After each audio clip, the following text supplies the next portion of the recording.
Oh, that tastes sweet. The sweet taste of success. That's right. We are the champions. Australia defeat India, winning our sixth ODI World Cup. Was it Australia's best ever World Cup win? Some people are saying so, given the conditions, given the run of form that the Indian team had running into the final. And is there anything more satisfying than an almighty choke from this Indian team? Or possibly the week that followed with salty tears flowing out, just like the flowing river Ganges that ensued this week. We'll look back at the semis. We'll look back at the final. We'll talk about Cummins' gutsy decision to bowl first, that immaculate knock from Travis Head, Zampa's receipts and more. We'll talk everything that was World Cup final. Bit of footy off-season, but a bit of a big week in terms of the NRL. Jerome Luai has been offered a massive deal, and Madge Maguire could be the next New South Wales Blues coach. AFL, quick look at the top picks in the draft, plus NFL Turkey Day. The Packers upset the Lions. Deron Bland has a record most defensive touchdowns in a season, and there was the first ever game of football on Black Friday, our Saturday morning. NBA, the in-season tournament has taken shape. A bit of soccer to talk about. The Socceroos bullying developing nations. Argentina and Brazil getting into biffs, and Everton in real strife. Plus a quick final round, bit of boxing, a bit of UFC to talk about. This is On The Esky, an Aussie sports podcast. We like our Aussie sports. We like our US sports. We like our world sport. We like to have a laugh and a dribble. We do have timestamps on the podcast. If you're watching on YouTube, you can skip to the sports that you like, or just watch the whole damn thing and check us out on the socials. We like to start the show by shouting a beer. Sean, the man in the beautiful gold Australian kit on my left.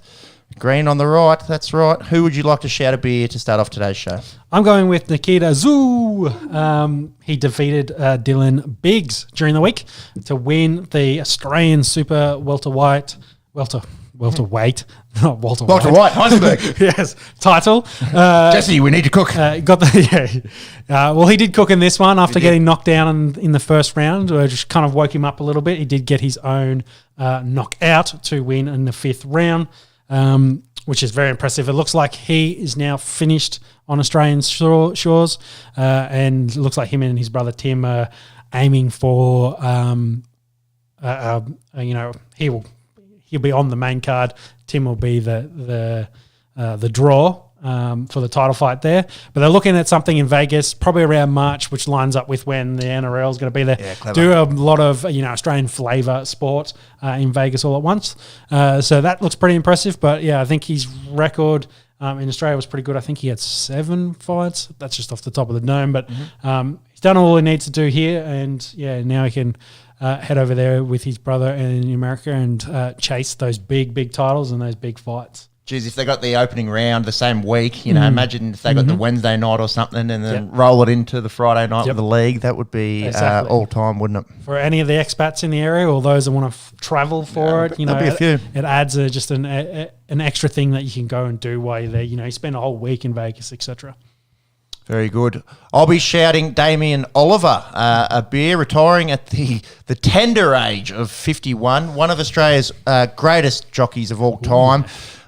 His old man, Ray Oliver, was also a jockey, tragically passed away when Damien was just 3 years of old. Didn't stop him from following in his father's footsteps. And look, the rest is history, isn't it? 3-time Melbourne Cup winner. Add to that 4 Caulfield Cups, 2 Cox Plates, Blue Diamond Stakes, Golden Slippers, 129 Group 1 winners. That's right, 129 Group 1 winners. Arguably the Tom Brady of jockeys, given that he just keeps going and going and going, and has finally hung up the boots at the age of 51. So enjoy your retirement, Damien Oliver, and thanks for the memories over a 30-odd year career in racing. Oh, yeah. Mop of the week. This is an unusual one. Yeah, back to Vegas. We spoke about League, and League often gets out our mops, but this one's going to an organisation that's normally very well run. Yeah, I think it's probably F1's first mop on the Esky after everything. So, going back to what I was just saying before about sports going to Vegas to try and build some big time promotion. F1 got their first race in Vegas last week. for the, it's not the first time they've raced in Vegas, but it's the first one, say, in a street circuit within Vegas, down the strip, all very new.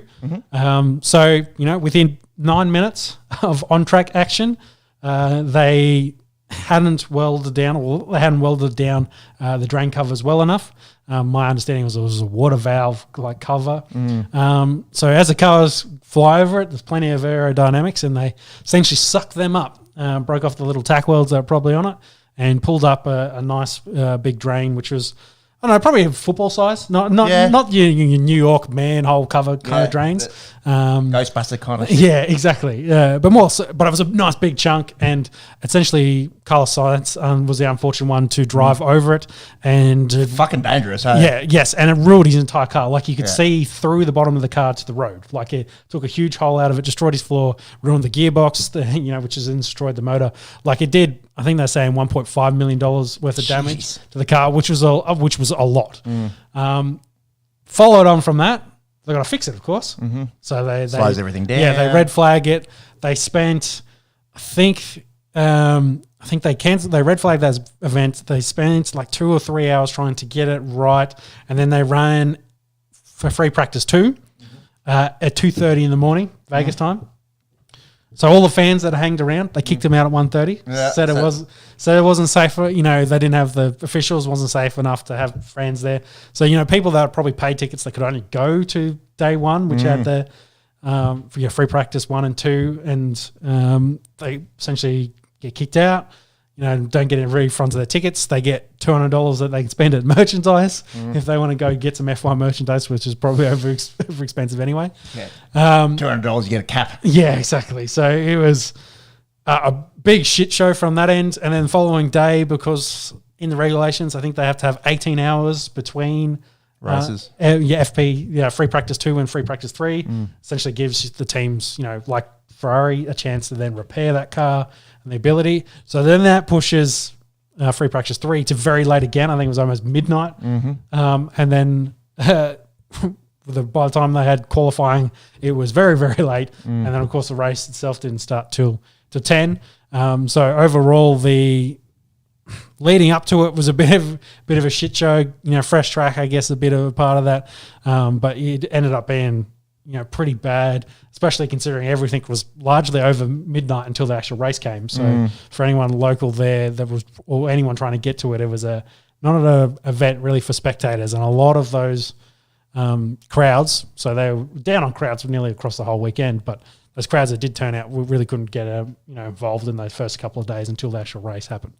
And then that was better because they had heaps of slabs, etc. And we'll talk about that race towards the end. But yeah, it was a bit of a shit show getting up to that point. It's a bit of a shame because, a sort of more casual fan like myself is very interested in this Vegas race. They spent $500 million to set it up. Yeah, and just couldn't quite get it right. Yeah. But learning experience, I'm sure they'll have those drains welded down well and truly for next year. And the event, the spectacle did look like a fair bit of fun. So hopefully the race itself was excellent. Hopefully they'll work out their teething issues and take this mop from an Australian podcast very seriously. All right, something that we take very seriously. That's our cricket. Let's go.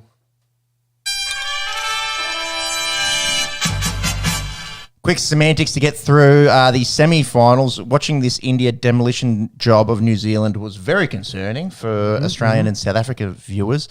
They won by 70 runs there at the Wankhede, but the scoreboard probably didn't reflect how one-sided this game was. India 4 for 397. Rohit Sharma went out with a bang, quick 547. Shubman Gill, pretty quick 80. And Virat Kohli, we do love to hate the man, but credit where credit's due. 711 runs going into the final. He had another 54 in the final, so by far and away the most runs ever in a World Cup. 765, I believe, if my maths is any good. He had 117 in this one. He's just been dominant throughout the entire World Cup, and that record's probably going to be pretty hard to beat, given the old record was another Indian GOAT in Sachin Tendulkar with 673. So credit to Virat on the outstanding series that he had. Shreyas Iyer was very good in this one, 105. His previous 4 knocks before that were 105, 128 knots, 77, 82. Was in all sorts of form going into this semi-final. And just the way that they played the game, just showing no respect to the New Zealand quicks and just going after him real early and getting close to 400 in a semi-final. A pretty good effort there. Do you think a slow pitch that had 2 previous games played on it had a factor in that at all? Yeah, I don't know. The deck did look pretty slow in this one. It was also really nice batting conditions compared to our semi-final, which we'll get to in just a second. It just does show what this Team India can do when they're completely on. Yeah. And the New Zealand bowling attack didn't have any answers. It's one bloke that showed a bit of resistance was Daryl Mitchell with his 134, and then Mo Shami just absolutely cleaned him up, 7 for 57, the best figures by an Indian in World Cup history. And if you are wondering, the best ever, 7 for 15 for the great Glenn McGrath against the powerhouse Namibia back in 03. That's pretty impressive. What Sharma did against, let's say, a very quality competition here in the New Zealand side. Yes, indeed. New Zealand with a bat as well didn't, they can hold their heads high, making 300. They gave it a go. Yeah, 327 in a run chase, when you're having to essentially chase down a record in a World Cup. Incredible. Most of that off the back of Daryl Mitchell, but Kane Williamson also pretty handy. Glenn Phillips pretty good. They just their bottom water didn't show much resistance. Shami got on a bit of a roll, and India ended up winning the game by 70 runs. Semi-final 2, and geez, it was fun viewing for us Aussies. Real overcast conditions there at Eden Gardens. The ball was absolutely hooping around. We got off to the best start imaginable.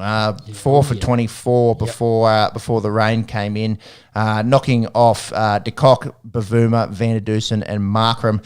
Then a nice little fight back from David Miller and Henrik Klaassen, getting the Saffers to 212. I think that little break probably helped them kind of settle them down. I was like, all right, we're in a bit of a tough uphill battle from here, settle them in a little bit. Well, the conditions seemed to change a little bit too. The ball just wasn't going sideways as it was beforehand. David Miller, who's got a really good record against Australia, pretty handy cricketer in his own right. How about some of these bowling figures? You love to see it. Josh Hazlewood 2 for 12, 3 maidens, 8 overs. Mitch Stark 3 for 34 off his 10, and the man of the moment, Travis Head, can do it with the ball too. 2 for 21. He did top scorer in the Australian run chase with 62. Few runs from Inglis, Cummins and Stark. Gets us through to the final that probably we wanted. Definitely the informed team or the heating up team with Australia.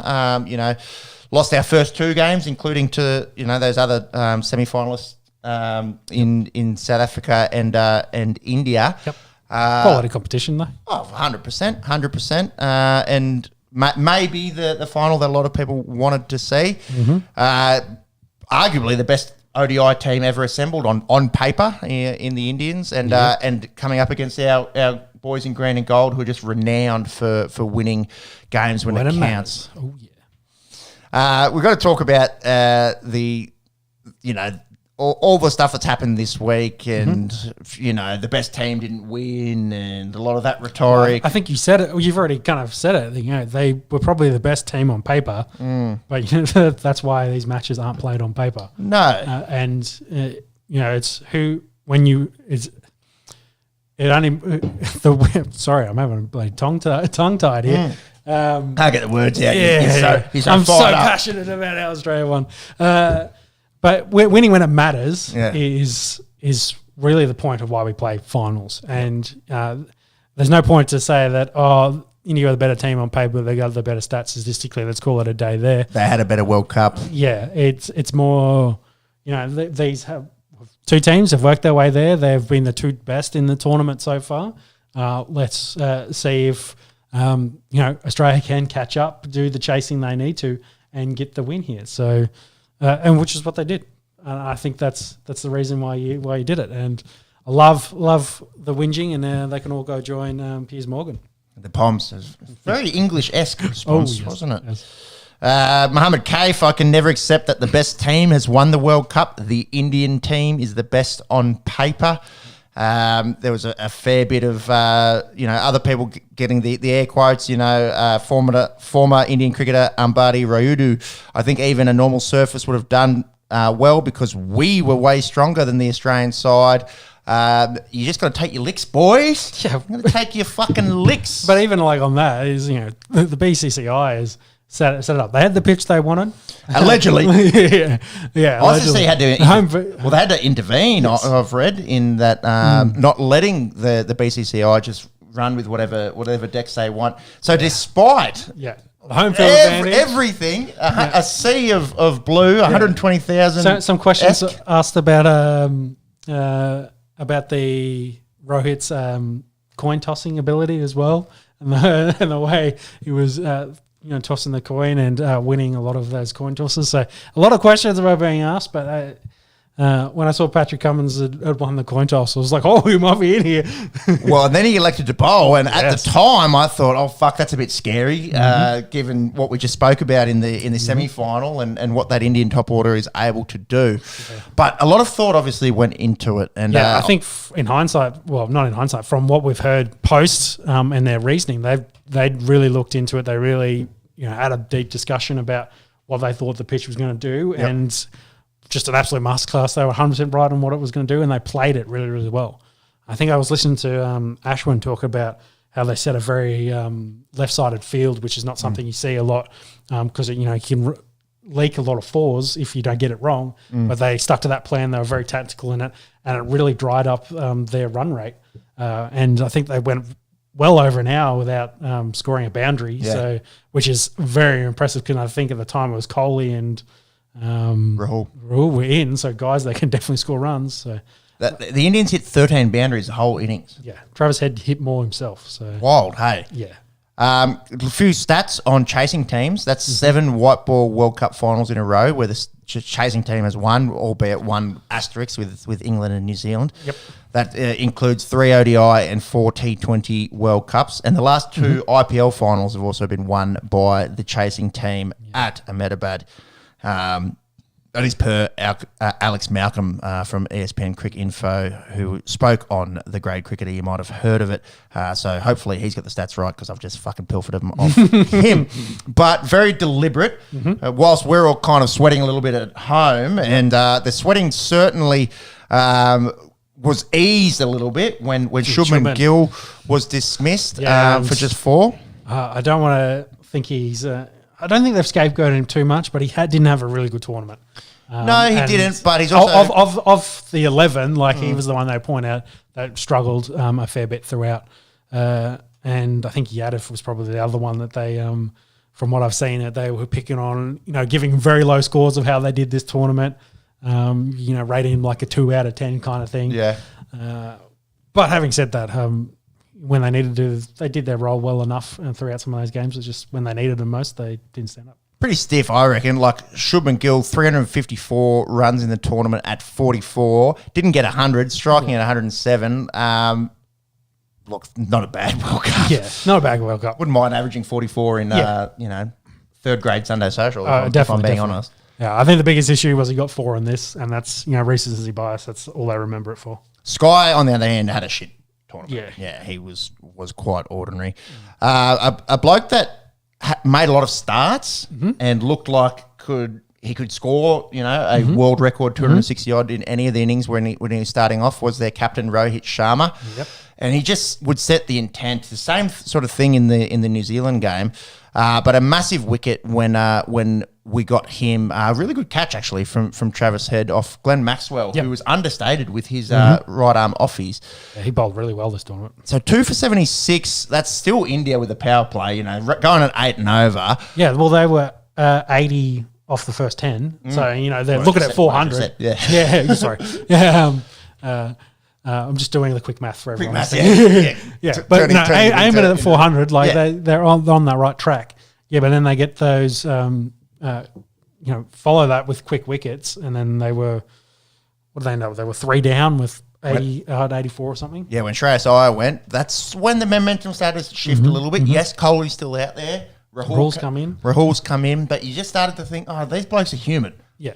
You know, it's... Yeah, and I think they played, you know, like they wanted to get an innings going. They knew they had to hang around for most of this innings, keep the score ticking over as much as they could.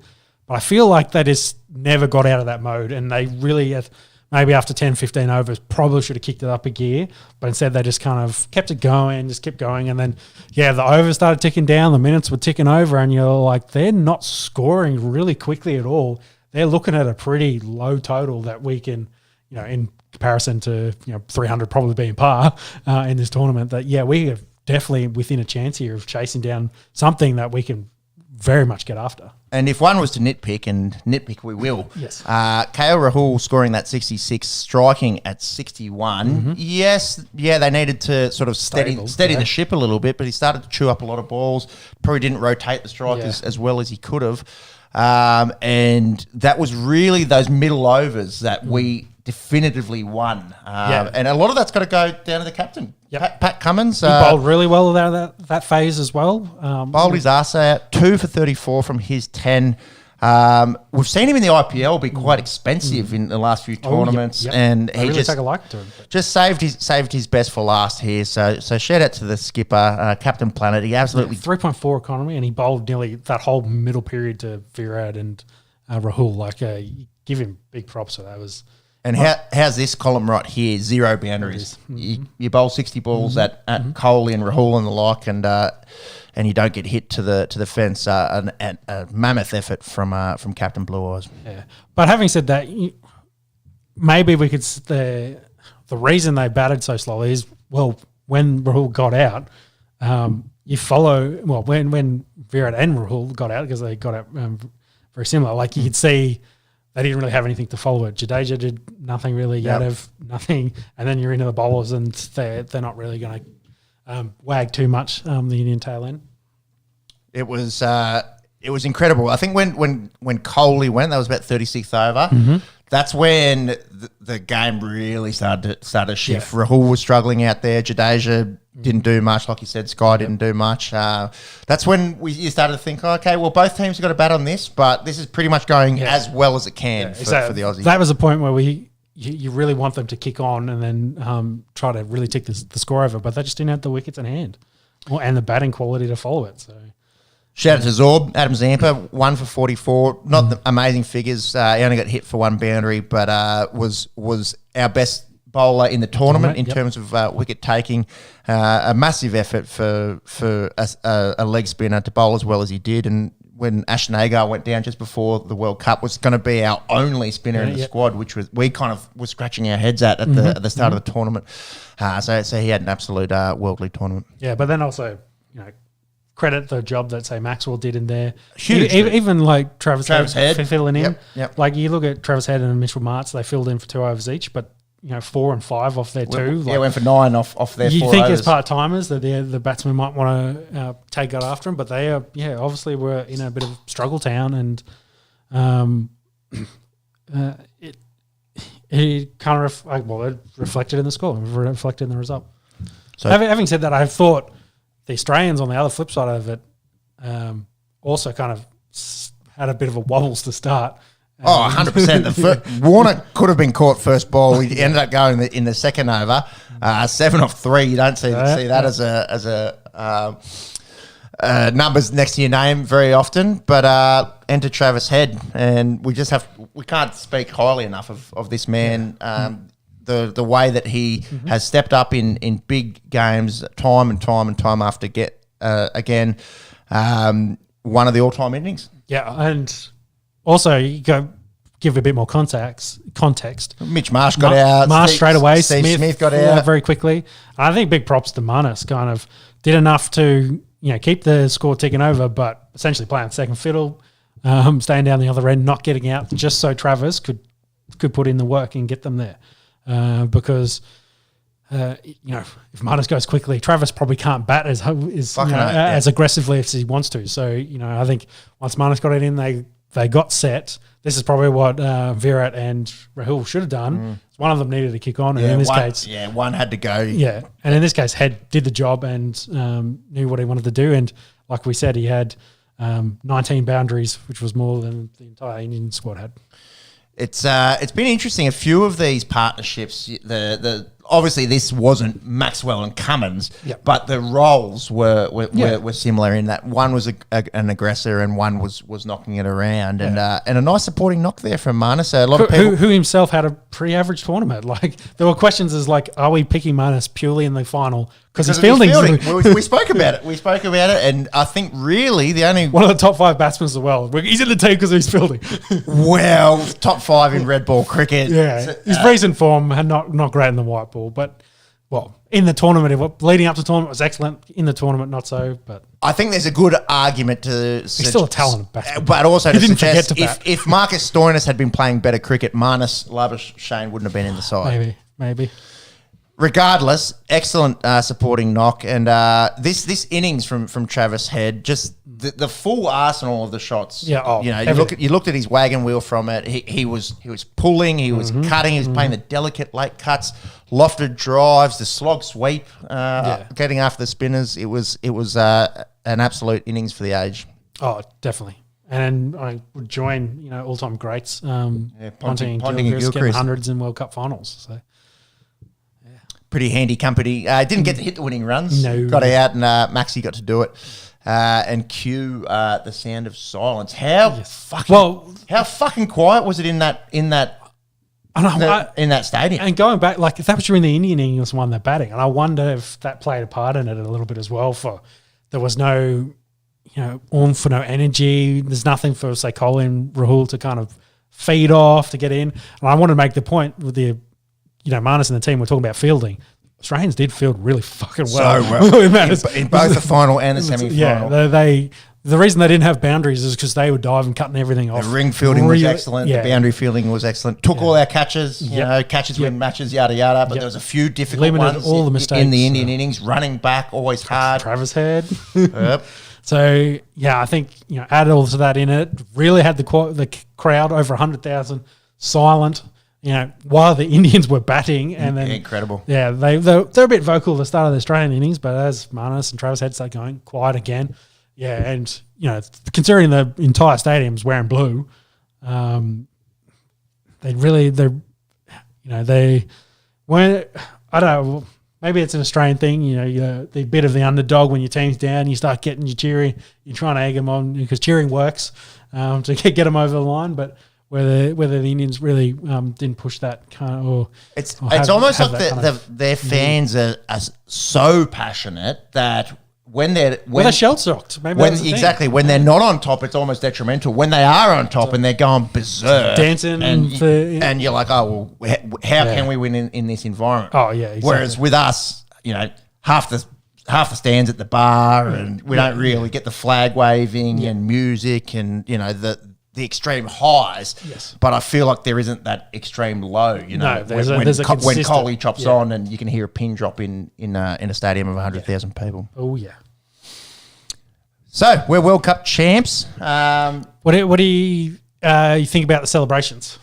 In terms of, there was a few things. Mitch Marsh feet on the cup, a few dogged handshakes, all that kind of rhetoric coming out. What do you think of that? It's an age of cell phones and social media and all the rest of it. I didn't think, for me, as an Australian, maybe I'm a little bit biased, I didn't think there was anything that was too on the nose in terms of celebrations. Like the feet on the trophy. Things back to Warney and stumps in the air and a bit of carry on. They just won a World Cup. Yeah. And the spoils go to the victor. So, I think they're a little bit of leeway to do what they want.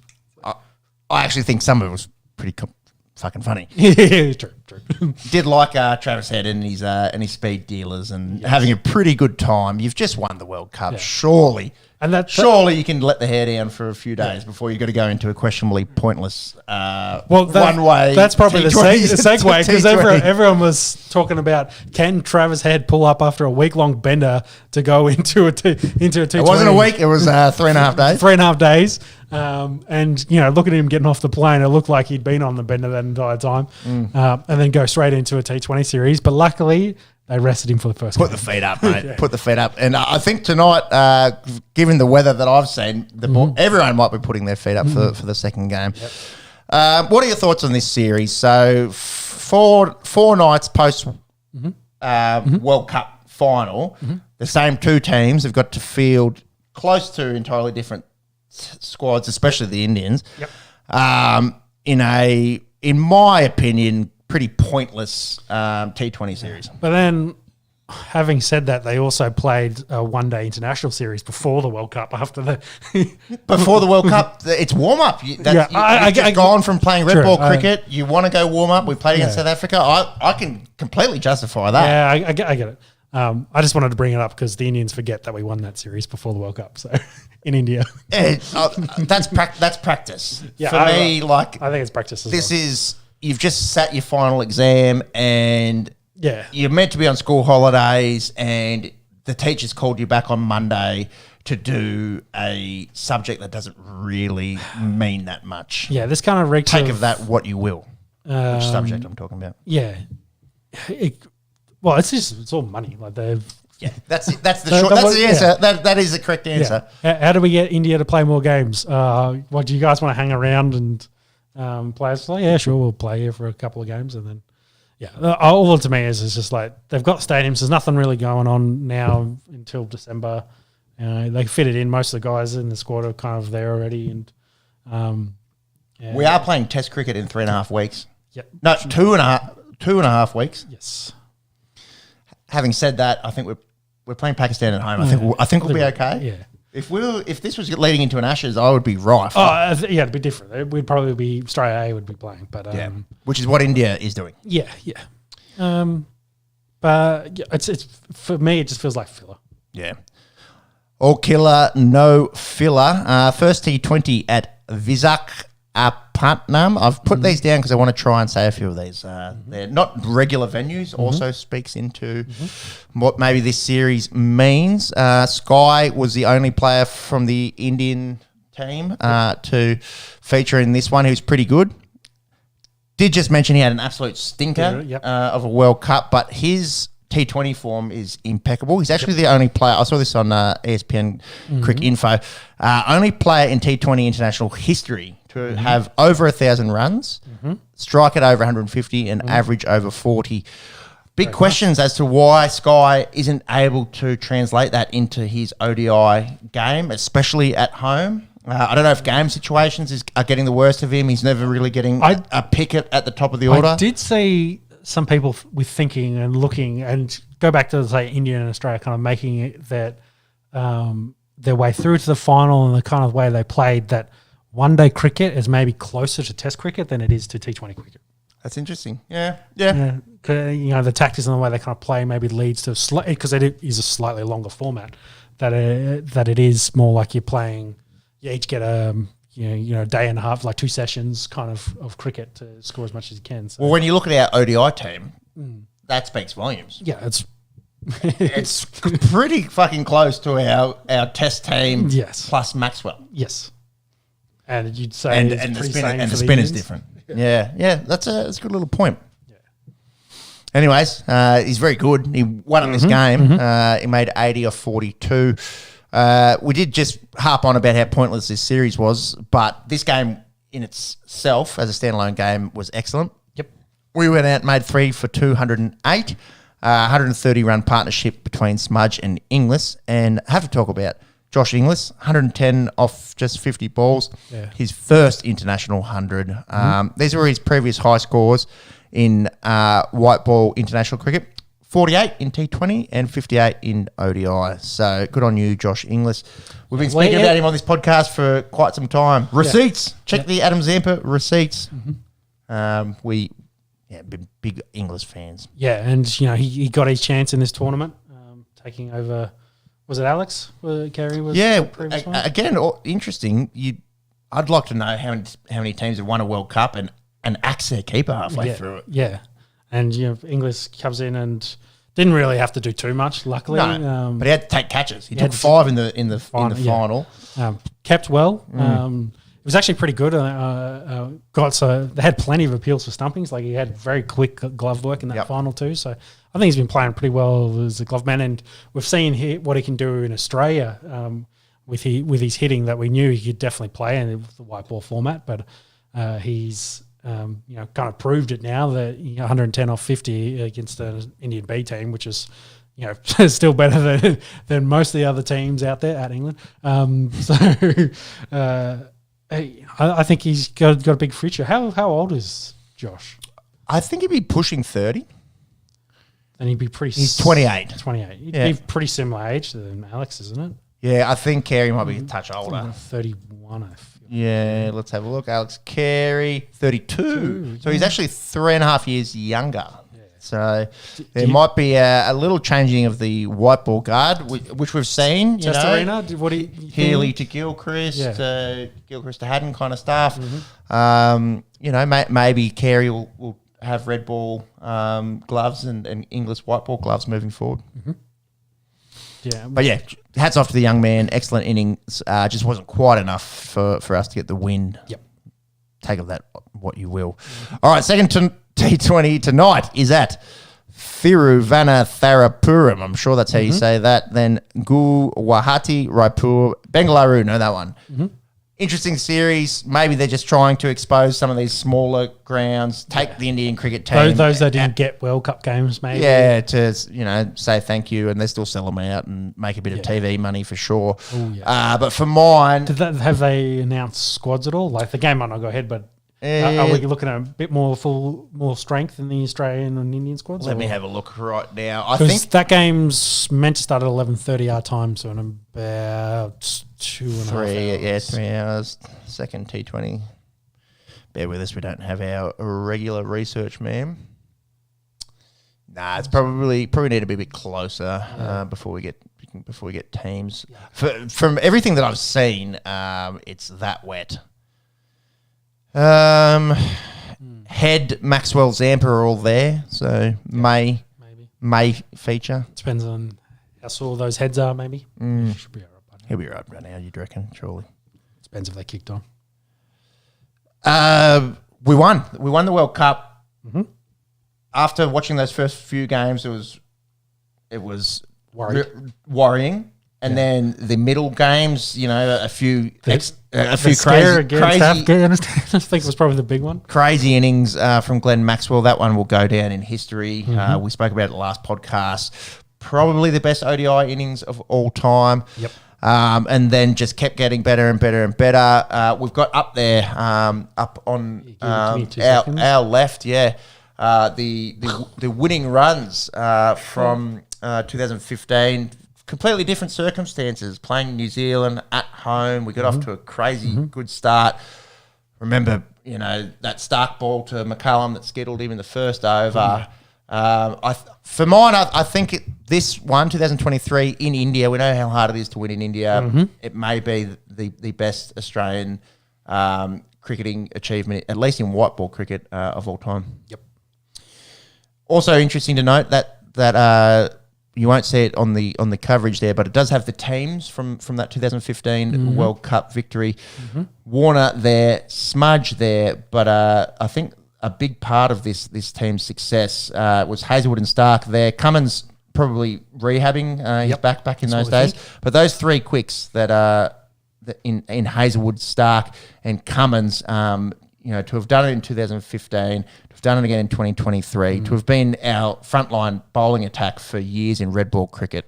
I think that's where it all comes from. And there's a little bloke who in the middle order there who actually didn't get a bat in that 2015 World Cup final by the name of Glenn Maxwell, who may be the purest hitter of a cricket ball that the world's ever seen. Yeah. So...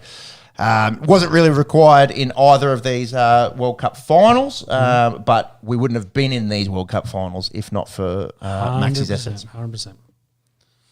All right, we're champs. See you later. Warner, did you see he's thinking about hanging on? Like, there's talk about Warner retiring from international cricket, but it's red ball, definite. He's just like, can't wait to do the next World Cup. For his form, he should at least be thinking about about T20 World Cup, and the way that he's been playing in white ball cricket, he should still be there. Yeah, And It I would love really depends on how long he wants to play. Like, And I'd love him to give a big fuck you to all these armchair experts that have been calling for his head in all formats for the last few years. He had an outstanding tournament, and a big reason, again, that we were there. Let me get you some Warner numbers. can you give me an age on Warner as well? Because I think off the top of my head, he's 37. so it'd be 41 for the next World Which Cup? is old. Which is old. Yeah. But he had 535 But a runs white ball specialist. at about 49, striking at about 108 in this one. Let me get you an exact age on Davey Warner. Maybe he's 36. You know he's 37. Stick with your gut. As Back of yourself. a month Just ago. just turned 37. 41 would be old. But Look, you never know. he should keep going for the next few years in white ball cricket, in my opinion. All right, that'll wrap us up. Thanks if you're watching this clip. I'm sure we will clip that bit. We're going to go on to talk about some footy. Big talking point in the league this week was Jerome Luai has been offered $4.5 million over 4 years. That's 1.1 and change a year to go to the West Tigers. They're trying to move on David Clemmer. Is that your understanding? Yeah, that's the reports that they've been shopping Clem around, who's on about $700K a year. Of course, add a bit of room in the salary cap. No takers yet, because we'll talk about the Bulldogs and Fanua Black in a second. You know, Bulldogs have been talked as one for Clem to go back there, whether good old Gus Gould wants to do that or not. But yeah, it looks like it got kind of all kicked off with Bradman Best. I think throwing out an Instagram post showing Luai, like a Luai with I think it was Luai post, a picture of him, and he put a Tigers with a look here emoji kind of thing, because he just turned down a deal with the Tigers, like a big deal, to stay put at Newcastle, for them for the foreseeable future. So they started kicking it off, and then all the rumours started coming out that the board had basically signed off on offering the deal. They're pitching him, he might play 6, or they could put him in 7, essentially make him the chief playmaker anyway, as in you're going to lead this offense, we're going to build it around you. Offense. Yeah. Yeah. Attack. Attack in We this do one. watch a lot of NFL. Yes. 'Tis the season. Yes. But as their playmaker, and essentially you build it around him. Has that connection with Benji, who I think did, I can't remember what the series he coached him under, because he wasn't Samoan coach. Wasn't Maori. I can't remember. But he had coached Luai in the past, and then they've got a few. Obviously, big connection with Appy. Yeah, and then of course they've got a few Penrith players. Appy's down, I think. Is it Steins, the other one that's coming out? Charlie Stones, yeah. Staines is the one. Yes, come across. So there's a few Penrith guys floating around. Appy's of course a big one. The two of them. So yeah, it looks like it's a foregone conclusion. He's going to turn down reasonable money from Penrith and sign a massive deal to go to the Tigers. It's interesting because the Tigers did go out and sign Aiden Caesar, former Canberra Raiders. I'm pretty sure I halfback. saw them signing. They saw Blake Austin as well. Yeah, as depth. So. And Bud Sullivan, Jaden Sullivan, who I as a Dragons fan saw a lot of. Yep.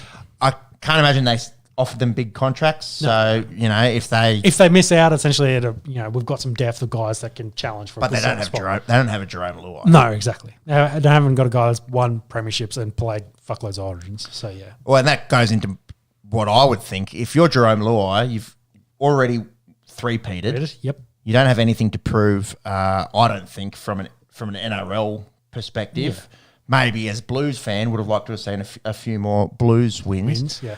You got to think of your family. That's a lot of money. It's probably more than anyone else. It's rumoured over $1 million more than what Penrith offered him. Yeah. Over the lifetime of the deal. So, which is a lot of money for a guy that's, what is he, 26, 27? So, this is probably his big contract. Yep.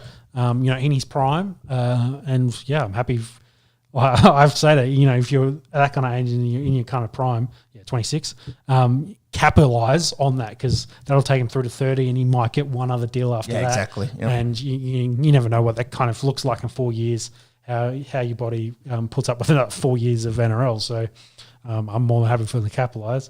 But I think when people look at it and look at the media, they'll go, Tiger's probably paying a little bit overs to get him. Can he play without Cleary? Yeah, exactly. And then, it's a bad team, rookie head coach, when they're probably going to lose a fuckload of games next year. Yep. Are they going to go? Is he the 1 million plus dude that he's worth? There's a lot of cons there, Which happens elsewhere. You know, Ben Hunt's been through this. Milford been through that at Brisbane. No, we're not a complete shit show, mate. We got a major sponsor this week, so I say facetiously as a Dragons fan.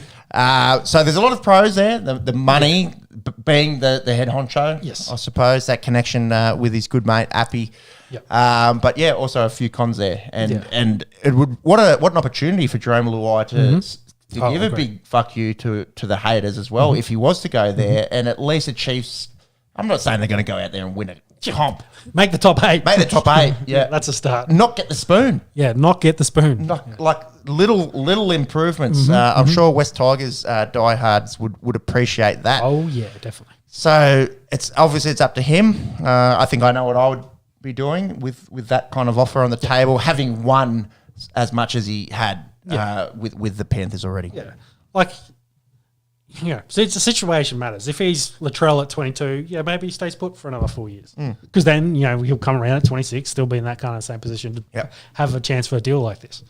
But, you know, where he is now, if what he's already completed, get what you can while you can get it. If you're 29 and you've never won a comp, Yeah. and Penrith's offering you half, and Yeah. this is what I'm talking about in terms of legacy and money. That's the question. He's playing 6 for Penrith.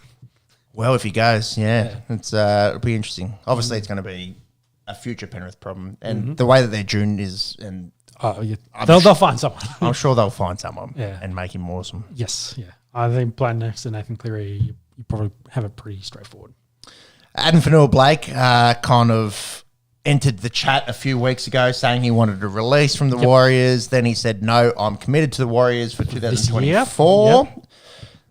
After that, off contract, likely will return to Sydney. A few other teams have put their hats in the ring. Yeah, I think last time we talked, Dragons were the super keen one. Bulldogs and Tigers entered that over the week, over the last week. There was, you know, pictures taken of Fanua and Gus having lunch, as they do. And then even the Titans entered the chat today saying, you know, they're interested. But I think he said his preference is Sydney and going back to Sydney. Family circumstances there, I believe. Yep. So at the moment, it's probably those 3 clubs, Bulldogs, Tigers, and Dragons, that have probably the most room to be able to spend on a prop at the moment. And spend decent money too. So I really hope the Dragons go hard after him. Another player that the Dragons may go hard after is Tom Dearden. He's off contract after 2024. Yeah, had a bit of a down year last year. Cowboys had a bit of a down year. Yeah, overall, and but- also set the bar very high with his 2022 season. At the start of 2022, I think a lot of people, myself included, were kind of like, who is Tom Dearden? Yeah, but he's still a young fellow. He's played at Brisbane and the He's Cowboys. so young, dude. Yeah, and he can still, like, we're just talking about a 22-year-old who's already played 18th man and played a little bit of Origin as well in there. Has played 7 at some Premier clubs with guys that have played 7 themselves really, really well. Well, he played 6 at Cowboys, but, you know, JT's there helping him out. And, you know, he had Darren and the Walters helping him out of Brisbane. They're pretty handy names. To learn under. So but my understanding is he's off contract with the Cowboys, and if the Cowboys aren't interested in keeping him around, Dragon said they're keen. You know, come play next to Hunt for a couple of years. Probably take over from Hunt if Hunt wants to go elsewhere. That also means re-signing Hunt if that's to happen. Yeah, or at least this season, you know, or next season, like get a year under Hunt, take over as the long-term 7 for the Dragons going forward. We'll see what happens. This is news as of today. Kurt Capewell, immediate switch going over to the Warriors, 3-year deal. I don't think I've seen anything official yet, but it's been filtered out like it's looking done deal. The Brisbane just can't afford to pay him anymore. They re-upped Ricky and Panera, I think, during the week. Offering them big deals. They've got to up Ezra and I think Walsh as well. Like they're lots of people need money. Yeah, and Kurt's the old veteran essentially on the team now. I believe he's their captain though, so you know, Brisbane captain, immediate switch to go over to join the Warriors, which I think is a great get for the Warriors. I think he's still a really good player. He might not have the most X factor, but he's very consistent. He's got the same ceiling and floor. Like, you know what you're getting out of him, and he's a quality player. Everything I can see is nothing official. So Warriors reported to he was photographed with their president. He's toured their facilities. Like, he's in Auckland. He's met with Webster. Like, it's looking like he's in New Zealand to sort his deal out. Looks like a done deal, but not official just yet. Correct. Something that is official is Madge Maguire will not coach the Kiwis moving forward, which everyone kind of equates to Madge will coach the Blues. Yeah, because I think they were saying like a couple of weeks ago that he was staying. Like, after they won that Pacific Championship, like he's done the job. Like, he got a contract. They're thinking of extending him. He wants to do it, but essentially he said, I'm going to step down. I'm going to quit. Which kind of, you put two and two together, sounds like he's probably going to get offered that New South Wales job and be the next coach for them instead of Roger. Don't hate it as a Blues man. As a Queensland, I love it. So I'll take that. But we've been over it. They don't have a lot of great options. There's worse options. Yeah. I'll put it that way. Yeah, it's whether they go with a rookie. But the problem is they can't really have none of those kind of coaches coming out at the moment that have New South Wales flavour, experience winning in New South Wales, because there was basically 10 years of dominance for Queensland. So, give it a couple more years and you'll have more guys that actually were successful in winning Origin that you can hang your hat on and say, yeah, they've got the quality. It's a premiership winning coach. Yeah. Like, if it does go through and it seems like it's all more than likely, I don't think it's the worst option for the Blues. In fact, I think it's a pretty handy one. So, I think recently he's been helping out with the Raiders and, of course, doing the New Zealand job. We'll see if it does actually eventuate, and we'll see what happens moving forward with these big offers getting thrown around. Question for you. What do you think about that pattern of, essentially, we've just talked about the three probably worst teams in the NRL, or fighting over the top talent? You have to do it. You have a salary cap, and these teams' salary caps have opened. They've probably got the room because they've moved on. Some guys. Yeah, well, Luke Brooks goes, and that opens up a lot of money for the Tigers. The Dragons, outside of Ben Hunt, I don't know really. Who else are they paying? Who the fuck is getting? Hopefully, DeBellin's not getting fuckloads of money. Big money.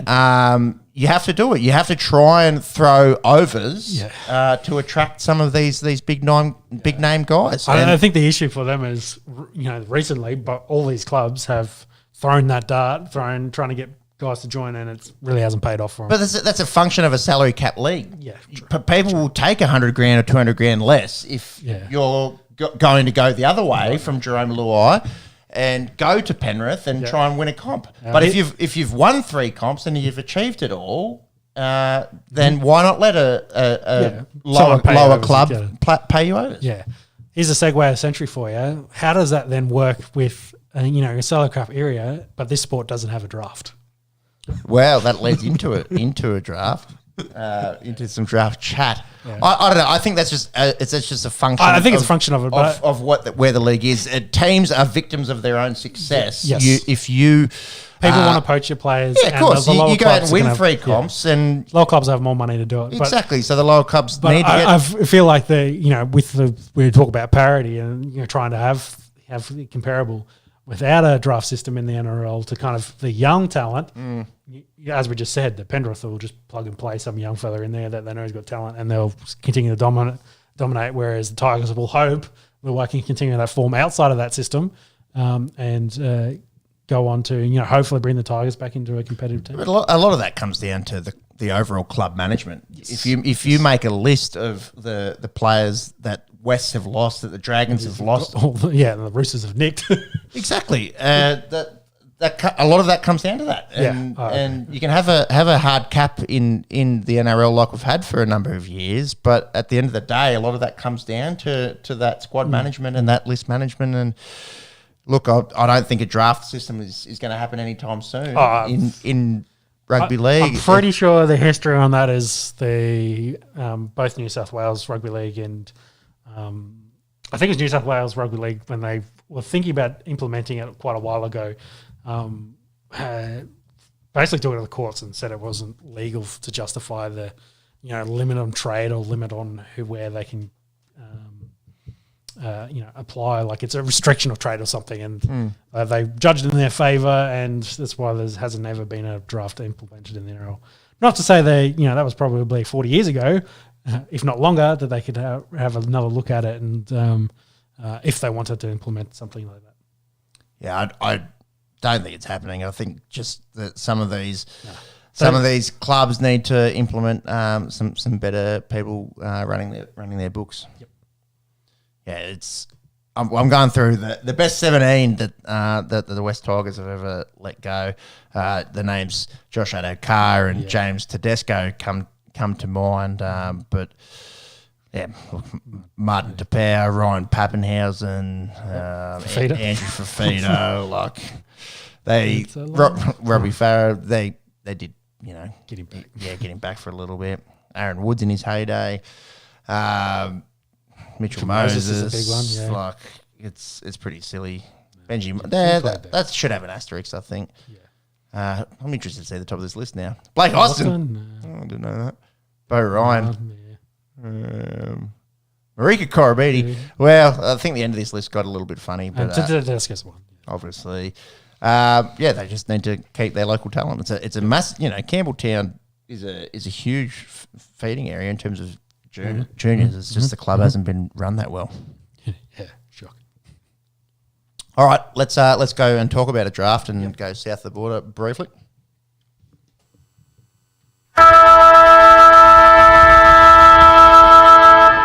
Big week in the AFL with the AFL draft happening Monday night. No surprises with Harley Reid going to West Coast.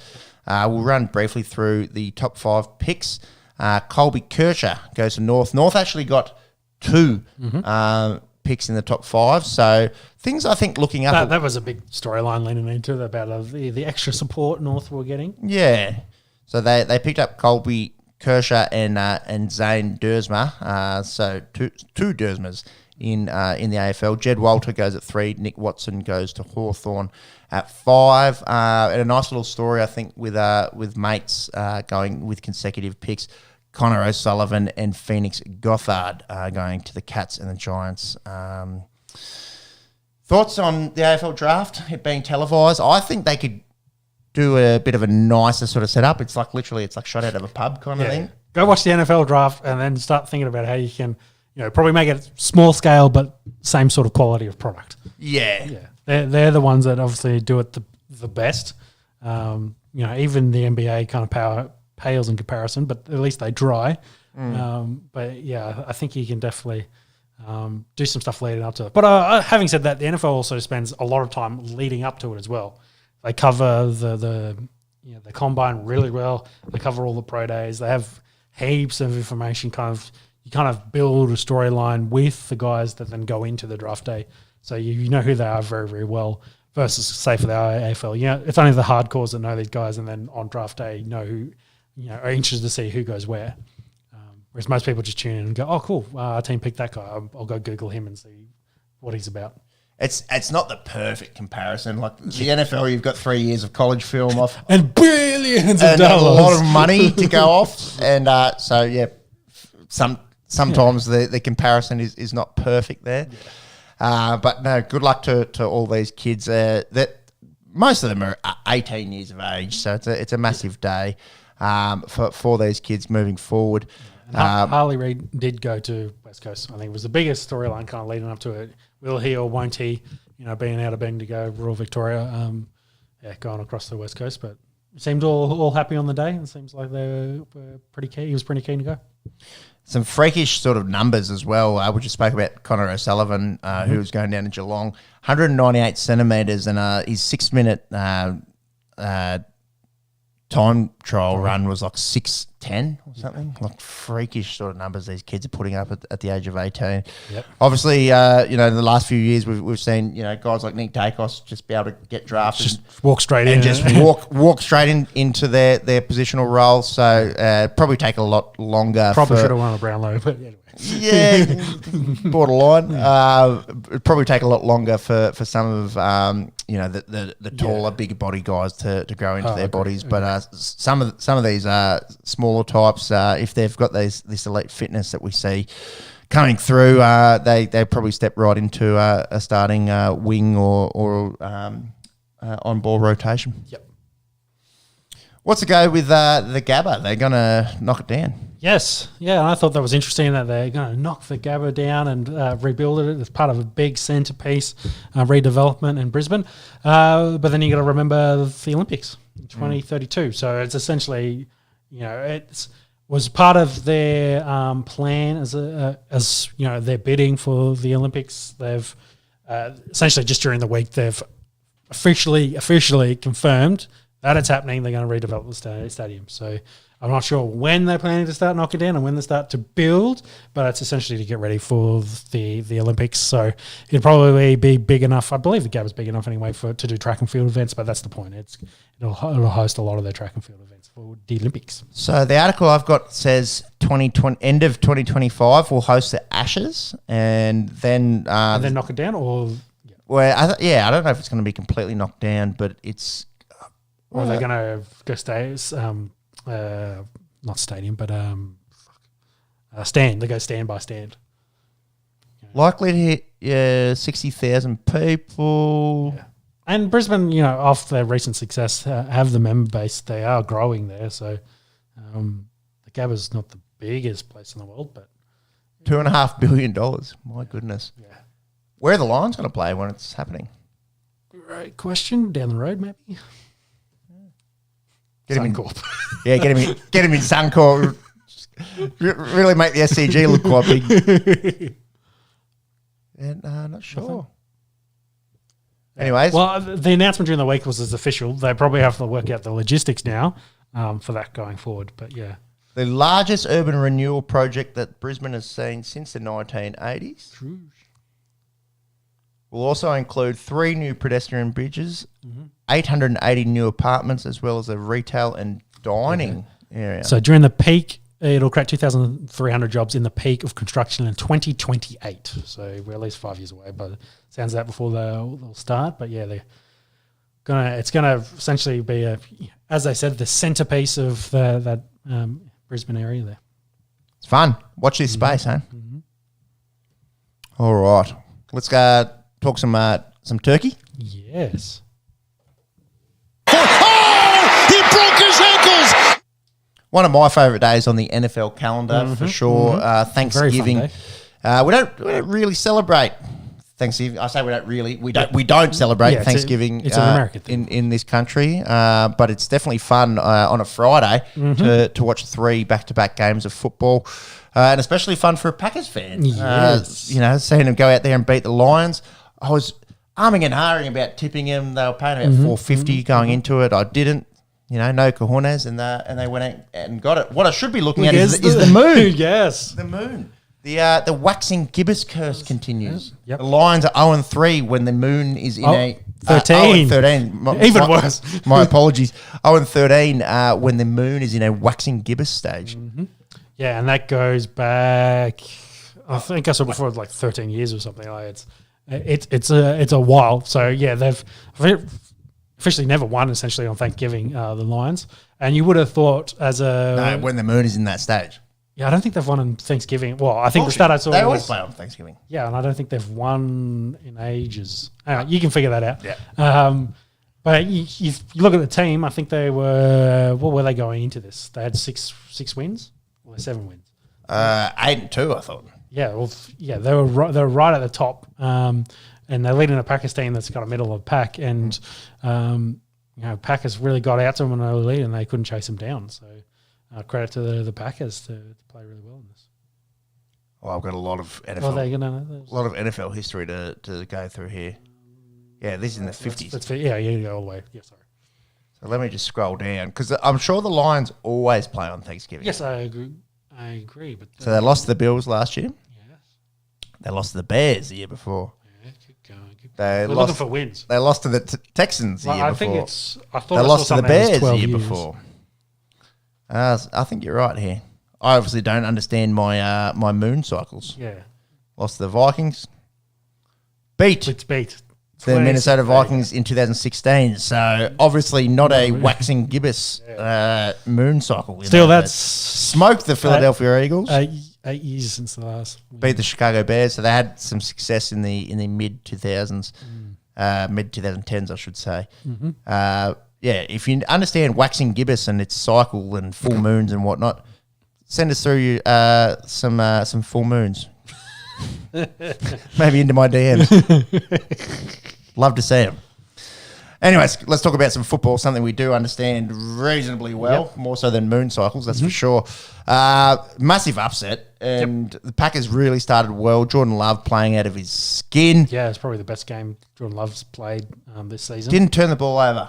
Big thing. When he doesn't turn the ball over, things tend to happen that are conducive to winning football games. Yeah, I feel like they got Christian Watson more involved in the game plan in this one. Very much so, because he was on my bench. Ipso facto. Especially where he lives at the moment. He does live there, and for the most part of the season, he's been fine on my bench because he hasn't really lived up to the hype. Romeo Dobbs and Jaden Reed. Yeah, been getting the bulk of it. But look, take a win. The Lions, you can't really fault their offensive effort. A bit maybe questionable coaching. Dan Campbell calling that fake punt in the third quarter that led to a Packers touchdown. Regardless, the Lions will be playing playoff football, you'd imagine, but it really heats up the NFC North. Yes, the Packers never say never, baby. No, none of They're this 5-6. They play the Chiefs next week, so you probably can't imagine they win that game. Although it is at home. Mahomes hasn't been Mahomes. Anyway, and it is getting a bit cold. So look, I'm not chalking that down as a win, but check out this run home. At Giants, Bucks, at Panthers. Bucks have been so. I think Bucks are a comparable team to the Bucks. But yeah, without of that list you said, I think the Bucks and the Vikings would be the most competitive games they'll have to play. I think they'll win all the other ones. I think they do. And if they go 4-2, there's a good chance they play football. It doesn't help that the Vikings are also playing really good. So that penultimate game at Minnesota will be pretty important for the Packers. Agreed. Cowboys kick the shit out of the Commanders. That's the 12th win in a row at AT&T Stadium. Dak's been on fire of late too. So. Yeah, been really good. Yep. They've got to sort out this really good at home, really ordinary on the road kind of shit. But at home, geez, they look like world beaters. Their offense at home is electric. Yep. You know who else is electric? Deron Bland. 5th defensive touchdown. His name's not electric, but no, Deron boring. Yes. Deron lacks flavour. Yes. Yeah, shit surname, but anyways, mine has 2 Z's and 2 L's in it, so, you know. And your first name spelt wrong. Apples and oranges. It's missing a H. Oh, I'm kidding. I can't talk of Mr. Scene over here. That's right. Phonetically, yours does not make any sense. Yes. That's down to the fucking Irish. We digress. Deron Bland is the record holder for the most defensive touchdowns in a season, and he's got, 6 games to play? Yep. Can he win Defensive Player of the Year? That's been our big talking the big point. question, yeah. I think you might want to check the live odds, but he's still very far out there. But I think 12-1. I checked this afternoon. $12. There you go. So I think that's excellent value. The problem is, I think it depends on what Myles Garrett. I think he's probably making competition. Who gets Russell tomorrow, who's been sacked a lot. So expect a couple of sacks to be added to his 13.5 already on the season. But just looking at Bland's numbers compared to Gilmore, who's the last corner to win the Defensive Player of the Year, and his numbers are already comparable, if not better, especially on the defensive touchdown side of it.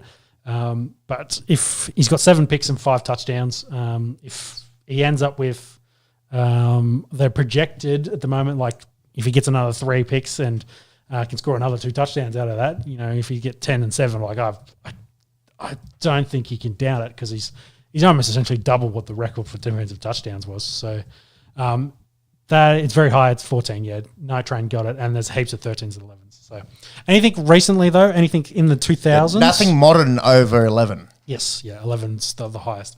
And a lot of people got 10. So, and of that, Champ didn't win it when he got 10, and Asante Samuel equaled him in that same year and didn't get it. So The picks themselves, maybe not, but I think the defensive touchdowns is the big thing. And Well, that's an interesting point. yeah, because that record is very old. The only other person that got 4 recently was 1993 with Eric Allen. And blokes in the 70s as well, Jim Kearney and Ken Houston. None of those guys won Defensive Player of the Year. Yes. So I think you have to consider that. Yeah. I think he's close is what I'm getting at. If he keeps this run going with, games to go. If he hits those projections, say he has 7 defensive touchdowns and 12 picks. Yeah. I don't think you can doubt him. Even if Miles... If Miles gets a sack record, it's over. Give the man the $10,000. It's over. I still... Sacks are, dude, the sack record is huge. But 7 touchdowns is crazy. Well, I'd love to be forget that. Even 5 touchdowns is crazy. I would love to be discussing it. But I think if Garrett gets the sack record... if he sneaks it, if he equals it, no. If he sneaks it by half, I just don't think it's fun. But if he blows it out of the water, if he gets 25, okay. So if Myles Garrett has 23 sacks... Yeah, that's funny. And Deron Bland has 1 more defensive touchdown. Yeah, TJ Watt got it a year or 2 ago. It's not that cool of a record anymore. He's also coming from a bloke that used to play defensive back as well. So maybe a touch of bias there. Yeah. Let me get there's some other names to consider as well, because Michael Parsons and TJ Watt are having great seasons. Yeah, true. I think Max Crosby's probably having the best season so far out of a defensive, pass rusher. But he's paying 16 if you want to jump on that. His way he plays the run doesn't really come into the conversation for Defensive Player of the Year, unfortunately. Yeah, doesn't show up in the stat book too much. But I think he's been having a very, very good year. It's fun. We'll see what happens. And they are just projections. He may just finish. Now, that could be his last pick for the year. How bad's the wrong word. How awesome is the Cowboys team if they had Diggs as well? Diggs and one-time plan. They've found a direct replacement, and he's out there doing bits. So remember a few years ago when the Cowboys defense was a laughing stock? Yeah, and they just week in, week out just put up mad fantasy numbers, keep teams down, and they look. If it wasn't for the Eagles, we might be talking about them being the best team in the NFC. Yeah, and I think Darius Leonard got cut during the week from the Colts, and they've been looking at him to potentially come in and help shore up their middle linebacker spot. He's been down a bit in his stats. Has been a few recent injuries, but he's like a 4-time Pro Bowl. Yeah, why did he get cut? He wasn't getting enough snaps, so he wasn't playing as like a 3-down linebacker. So he obviously voiced his displeasure, and they said, "Sure, we'll cut you, and you go join on. See if you can join on with someone else." I did just say the Cowboys might be the best team in the NFC. We need to also talk about the 49ers. Yes. CMC. When they're all healthy, it's a very dangerous team. They're elite, aren't they? Yeah. CMC was just ripping off touchdowns for fun, 114 on the ground, 2 tutters, 5 catches. They look pretty electric. Did have that little wobble in the middle of the year when they lost three in a row. That's when Kittle, Debo were all banged up a little bit. Brock was a bit banged up too. They didn't have, I think, no Bosa as well for some of that. So without all their talent, with some of those guys kind of falling down, it really impacts their scheme and their structures and the way they want to play. But when they're all healthy, they are very, very hard to beat. And the Seahawks is kind of a middle of the pack team. We're essentially just trying to throw it deep to DK and hoping for the best for most of this game. They look ordinary. And they did look very ordinary. They punted a lot. Dolphins-Jets played in the first ever Black Friday game. Interesting that the NFL's never thought to expand on this market. Big 4-day weekend for a lot of people. Well, I guess generally after, true, but after Thanksgiving Friday, most of them are all hammered. So let the good times roll, true. baby. Just get back on the horse, get stuck in. What do you think Boxing Day is? True. Anyways, good for us. Saturday morning. It's pretty good, viewing slot for us. Yeah. It's a shame about this Jets offense. Tim Boyle comes in. Zach Wilson, getting demoted. When is Aaron Rodgers going to be back? He thinks soon. I think they caught him on the hot mic joking about December, but I think it's more likely going to be January. So it'll be like... Why? Yeah. why come back for 2 games? You know, Yeah. 4 or doesn't. Maybe if they're in playoff contention, but the way they're playing, then they're not going to be. So Well, we need to talk about that. So they play the Falcons. They play Houston. That's 2 winnable games. play Dolphins again, should win that. Bucks, I think they're kind of middle pack like the Bucks team is. And then at Giants. And they should beat the Giants. So looking at that, why would Aaron Rodgers come back to play 1 game against the Giants? Like just put a line through the season. Yeah, it's done. Just get healthy. Yeah, that would be my thoughts. For me, as someone that works in physical therapy, I have found the whole rehab process fascinating. So he's had this speed bridge surgery. They put in these 2 micro cuts in either side of the Achilles, and then essentially sew it all up with this speed bridge externally without having to have a huge incision down the back of his Achilles. So that's how they've had that going. Plus, a few little dolphin noises he spoke about. I can listen to those. For me, looking at it, externally, I've got no idea. I've never met Aaron Rodgers. That may come as a surprise to you. I can't see a world in where it makes sense for him to be back this season. And I don't think he should rush either. Yeah. It's pretty fascinating sports medicine because 20 years ago when we started following his Achilles, it was almost like a career-ending injury. It was 9 to 12 months minimum. Yeah, and guys that were in the NFL were expecting high explosion, get ups and that. You're getting an Achilles injury. Almost ended, essentially was ending careers because it just took so much away from you to be able to compete in that time top level. And to see, I guess, where everything's come from. And I think Adrian Peterson's probably my favorite. ACL, of course, not Achilles, but the way he turned around and then run for 2,000 yards, just shows the difference and the change in medicine as it just gets better. And of course, money helps. You're paying these guys millions of dollars. You're making billions of dollars, and you're trying to put on a product that you want, hundreds of millions of people watching and giving their hard-earned money on. I think it's very worthwhile to do the research and actually, better the medicine around these elite athletes. The Adrian Peterson recovery, one of the all-time recoveries, was 8 months post ACL reconstruction. Rodgers would be looking at 4 months. Post Achilles reconstruction. Well. I don't see the point in it, especially if they were to go out and lose a few of these games and aren't in playoff contention. I think they're going to be. Maybe they get back to 7-7, but even by that point they would be 7-8. So I just don't think it's worth it. Should we talk a little bit about that surface that Aaron Rodgers? No, we're just talking about all the money these guys make, and then did his Achilles on? They have turf fields in the NFL.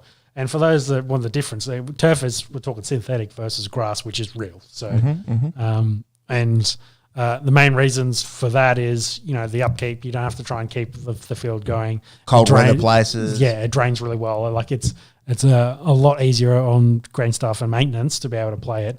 But and also, as a comparison, and I'll use the Broncos, they just paid $250K to redo the entire field last week for the remainder of the season, and they will probably redo it if they make it into the playoffs. And although they won't have any home games, so probably not. But you're talking about maybe of $500,000 worth of grass for a season.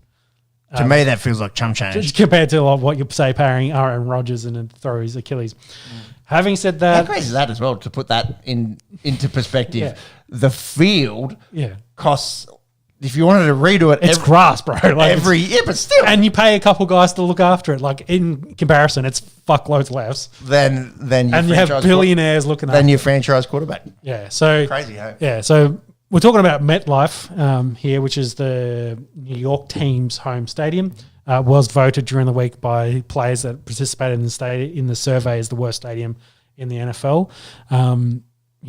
NFLPA in the past has said that they prefer grass. All fields should be grass. They did do the research into so that graph there shows the percentage of injuries per 100 plays. So in 2021, when they finished this research, it was about the same. So they went with that. Oh, it caused about the same amount of injuries. But if you look back in the history and the trend in the previous years, it is slightly higher. So we're looking at 0.033 for grass, or an average of 0.0330 something versus a 0.04 for synthetic. So yes, you do get more injuries on synthetic. It's probably not significantly more, but then also they talk injuries, so that probably includes broken arms, broken fingers, and things like that. I'd be interested to see. Everything goes under that. Yeah, I believe that from that research. So the data for just ACLs, Achilles, I'd be interested to see season that. enders. Yeah, I'd be interested to see that, whether it's a significantly more on synthetic than grass. I'd be willing to bet a fair bit of money that it is. Because the main thing is there's no give in turf. That's the reason. It's a horror. It's not quite concrete. It's pretty fucking close. It's not quite grass. It's somewhere in between. Yeah, and I've played on a turf field before, and it sucked. I 100% would prefer grass over a turf field. So, yeah. So look at the names in the last few years. MetLife since 2020, what do you got there? 6 ACLs, 3 Achilles, an MCL tear, and a patella tendon tear as well. All at MetLife in 3 years, in 3 seasons. And the names: Nick Bosa, Solomon Thomas, Sterling Shepard, Twice. Jeff, poor fella, he's on the list twice. Jabril Peppers, ACLs. Achilles, Blake Martinez, Aaron Rodgers, Jalen Phillips, the one from Black Friday. Yeah. Some lesser injuries with Garoppolo doing an ankle and Raheem Mostert, but anecdotally, the evidence is definitely there that this surface is not conducive to the long-term welfare of these players. Yeah, and the rhetoric, it seems funny that these billionaires don't want to cash out the extra coin to pay for fields when they pay their millionaire players. And take the Jets, for example. Their season's completely ruined because Aaron Rodgers got injured. Maybe the field's not 100% to the cause of that because of the angle and the way he was going down and the mechanism. It could have happened on grass. Yeah. The Jalen Phillips one was more pushing off on turf. Like, it looks worse because there's no contact, there's no one around, and he's literally just pushing down. Whether the grass doesn't cause that injury, who knows? But Achilles with calves and the amount of workload these guys go through, does the field fix it? Maybe not. But does it help? Probably a little bit. So why not? Why not spend the chump change for the billionaires to maintain these grass fields? Yeah, the only other variable that I could think of is weather, and it seems like a lot of these cold weather places and indoor stadiums, where they don't have the capacity to roll the real turf underneath. Okay, that's probably the caveat. So if we're going to use a comparison, go to Europe, go where are the guys playing soccer, all the various pitches, and take Madrid, for example, Real Madrid, that is. They've got 3 different pitches that they store essentially under the stadium, and they can stack them. They can rotate and pick which one they want. So they maintain if they were growing weed, it would be the perfect kind of environment for them. Real hydroponics. Yeah, exactly. But they've got it so sorted out for their grass, but they have the perfect kind of pitches, and they've also put all the technology in place to be able to wheel it out so it gets sun, cover it up so it doesn't get too hot or too cold depending on the weather. And then they can pick which pitch they want to play on for that week's games and have backups. They've spent billions of dollars to set it up, but they've put that investment for their long term. So, but you think most of the soccer in Europe is played on grass pitches across the board, at a high level, all of it. And those guys will have all the varying weather conditions that the Americans will have. So it's definitely doable. That takes that argument out, if you want to invest in it. It's a money question. It's 100% a money question, I think, is the way it goes. Drew Brees, interesting that this is snuck in here, but I think it's worth talking about. Yeah. So did he still be playing if he could throw with his right arm? He's 44 years of age, been retired for 3 years. What do you reckon? Yeah, it's I guess interesting statement. So I'm not sure if he's doing – I don't think he was doing any commentary this year. He did in the previous year. He wasn't the best on commentary, but which I think is the main reason why he didn't continue with it. But he made some interesting comments during the week that he's just there you go, producer. Interim at Purdue is his alma mater.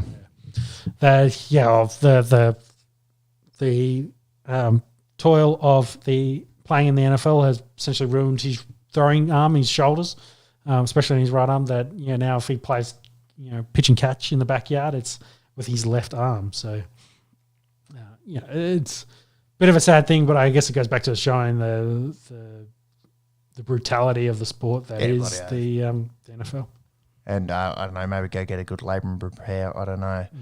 Yeah. He said, and part of that statement said he actually from that surgery in 05, it's from there, like it's from 05 onwards. Yeah, he essentially played with a bad shoulder the rest of his entire career, which is wild to think about, but that's what he said in his statement. So he tore his labrum, which is not good, in 2005.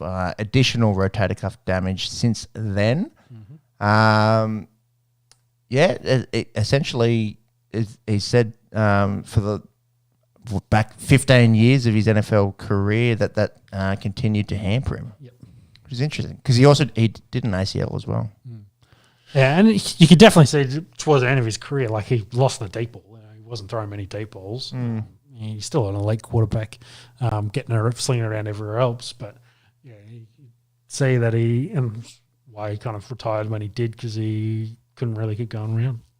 Fascinating stuff. Imagine if Brady was still kicking around. Well, so who was the other quarterback that got injured last week? Kirk Cousins? That was the week before. No, Kirk Cousins was a while ago. Fuck. Who are you after? There's been a bunch of injuries. Who was recent? Oh, Deshaun Watson going on IR was one. Because their defense has been playing excellent.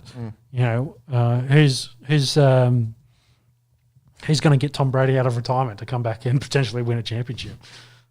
Who's kind of ready to go? Yeah, everyone's been talking about the Jets since Rodgers did his, but obviously it didn't coax him out. The Browns were one during the week that they got injured. I feel like there was another one though. Joe Burrow? Yeah, Burrow was probably the other one. Yeah, do you want to go join the Bengals slinging around? So, yeah, they were the two. Watson and Burrow were the big ones from last week. More teams that could probably do with Tom Brady if he's keen to go around and try to win another championship. But I think he's happy on the sidelines getting ready for his commentary gig next year. Yeah. Get paid fucking shit. I'm sure it'll be fine. Reply to our emails, Tom. Should we have with your full moons, please? Chat. Should we have a quick look at tomorrow? Yeah, might as well. So speaking of, Joe Burrow isn't suiting up for the Bengals. They'll have Jake Browning and going up against that pretty nasty Steelers defense. Yep. That AFC North is looking pretty hot. The Steelers will be going without Matt Canada, who got fired, was their offensive coordinator. It's an interesting little tidbit there. First time they've made in-season coaching changes since 1941. Yeah, they don't do it often. To that point, it's been a very, very long time. It's just their passing offense is putrid. They run like really with Jalen Warren, like two-headed running back kind of backfield, has sort of looked okay at times. Yeah, well, they've handed the job essentially over to Warren. Said that he's their starter going forward. So Harris kind of chucks in when he can, but it'd be interesting. I think this might be a good move in their favour and see if it opens up the offensive or whether they take a few more shots downfield to Pickens, whether they try something different. I think the Steelers will just be too much for the Bengals in this one. Pats and Giants, this match line is 34. Both of them stink. He's playing quarterback for the Pats. Is it Mac Jones or the dude that also looks like and plays like Mac Jones? Bailey Zappi. And Bailey Zappi, yes. I actually don't know. I think they said Mac Jones. They've won 2 games this year, and by all reports, it sounds like Belichick's on the way out, and I've heard Chargers and Commanders as a potential landing spot for him. That's so weird. After 20 years. Yeah. So long and good luck. I don't recall saying good luck. Nothing official. Sunday's game. Yeah, Bill Belichick won't reveal who the starter is. So. Maybe they do what they did last year where they play quarter on quarter. Remember that? That's drive by drive. Anyways, go Saquon in that for my fantasy team. Yeah. Panthers, Titans. The Titans have to win. They're 3-7, especially with Houston playing so well in the AFC South. Yep. Derrick Henry has been way unders this season, so you'd think they win this. Yeah. I think they should be better than the Panthers, but you never know. Panthers have been playing better-ish.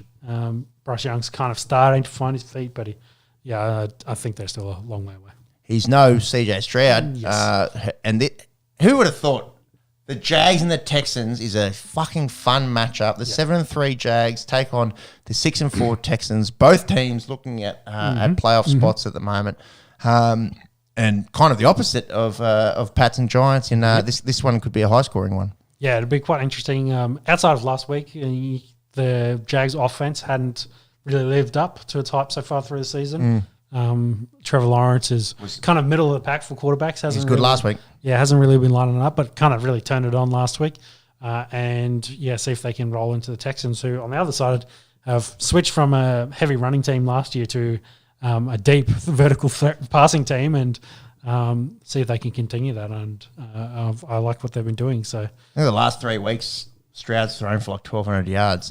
Got to get. He's thrown more touchdowns than Kenny Pickett has in this season so far than Kenny Pickett has in the previous 2. So in his career. So kind of shows his growth and coming on, and it seems like they've really got a good one there. Bucks and Colts, both teams still alive in their divisions. Rams, Cards, bit of a snooze, but we'll see how Kyler goes in his second game back.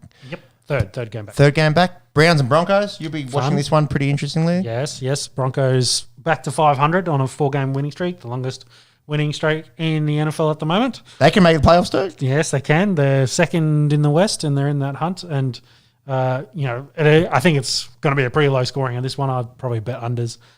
Purely because the Browns defense is going to get after to Wilson. I'm not sure how many points will come out of this. But on the flip side, the Browns have the rookie quarterback in there.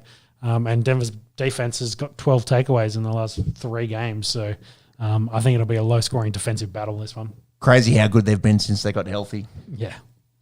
Chiefs and Raiders. Mahomes and the Chiefs still pretty good on paper. Would have been reeling after that Philly loss. Yeah, I think we've hit the nail on the head with that. They just really haven't bedded down their wide receiver room. They've got so many options and just haven't really worked out what's working for them. Some of those drops are hard to watch. Yeah, they brought Hardman back and kind of really hasn't worked. I believe Kadarius Toney's going to be out for this game. The main thing for them is they need Taylor Swift to be in attendance so that they can get some Travis Kelce stats and get a win. You've seen the Philadelphia backfield, how it lines up? Yeah. Well, last week, Kelce and Swift came out of the tunnel together. Great troll there for them, but then it's, Kelce hurts Swift. Yeah, so. Not a good omen. Yeah. Be interesting to see what the phase of the moon is for this one. Yeah. But speaking with, Eagles take on the Bills and in a pretty good game. Bills, I don't say they need to win this. Oh, yeah. Is it a must-win is what I'm thinking? No, it's not must-win. But they need wins. Yeah. So, they kind of had a bit of a lull in the middle of the season. They need to right the ship and get going to make it a playoff run, I feel. So, but going up against the Eagles, who kind of struggled in that Chiefs game and really won it in the fourth quarter, came back in there to win that game, kind of shows where they are as well. That they're more of a gritty team than they are a flashy team, but I feel like they were last year. I think their defense is just way better, and they're playing really good hard-nosed football, which is the perfect time to be doing it this time of year. They should be the Super Bowl favourites. Yeah. They can win games when their best receiver gets shut down and they don't play really amazingly well offensively, and they can still go out and beat the defending Super Bowl champs. Yep. This is the Bills run home at Philadelphia, at Kansas, Dallas, at Chargers. Should win. Then they get the Patriots, so there's a few in there, and then at Miami. So there's 4 games there that are really challenging. So say they only win those 2. How many wins have they got at the moment? They have 1, 2, 3, 4, 5, 6. They potentially. If they only win those 2 games, that's 8, 9. Yeah, and they probably miss out. And then Miami probably goes through on top of them. Yeah, I think, and fair enough. The Josh Allen turnover conversation has to be had. Yeah, the bloke is an incredible talent. I don't know if we've seen a dual threat, consistently be as good as he has been over the last 5 years. But if you're leading the league in turnovers year after year, then maybe something's going wrong in that offense. The comparison's probably Brett Favre is like, as the classic kind of gunslinger. As long as he's scoring 4 touchdowns, 1 or 2 intercepts doesn't matter too much. But the thing is when they're not, and it becomes a hindrance. So I think he's still young. He's still, of course, pushing his way through. I think he's still a premier quarterback. But I feel like teams know what to do to take away his options. If you shut Giggs down and don't let Davis go deep, then they don't really have the strong enough running game to support him. And his precision passing game underneath is maybe not the best, which is leading to these picks. So I don't know what they lack. It feels like whether it's like a Cole Beasley, is that what they're lacking? Is it someone that just works the underneath really well for them? A little escape blanket for him? I wouldn't think so, but that's the only thing I can think of at the moment that they kind of lack. They're lacking discipline. Oh, there you go. Rich from me, by the way. Ravens Chargers Monday Night Football. When was Sunday Night Football, I should say. Mm-hmm. When was the last time that Chargers hosted a home primetime game? Will they host a home? I don't know. Will there be more Ravens fans there? Probably. If Phillip Rivers and his kids don't show up, then we don't have the Chargers fan Congrats base. to him, by the way. Had his 10th child June last week, I think it was. So if he plays, then he's got a team. So he's got a full team. He's succeeded. He's done it. He's got a whole offensive team. He can come back if he wants. I think that's probably a caveat. They play second fiddle in that market in Los Angeles. They don't have as many kind of massive fans as like they did, say, in San Diego, which kind of hurts them a bit. But the caveat on the side is they take on the Ravens. The Ravens are one of the most well-known clubs for being, winning pedigree very, very often, and they're pretty close to the best team in the AFC. That's what I wanted to ask you. They've been playing. Can they win the Super Bowl? I think they've probably got everything they need to be able to do it. They've got the receiving talent, which I think they lacked. I think the big issue for them is they lose Mark Andrews. So it'd be interesting to see what that does to impact that team, because he very much is their safety blanket.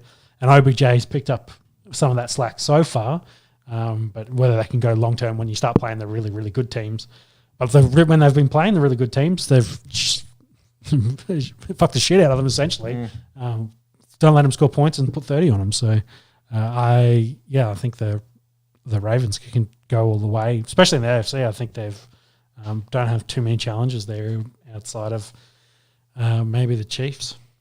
But that North is fun. Is the conversation around the tackling technique that led to the Mark Andrews injury worth bringing up?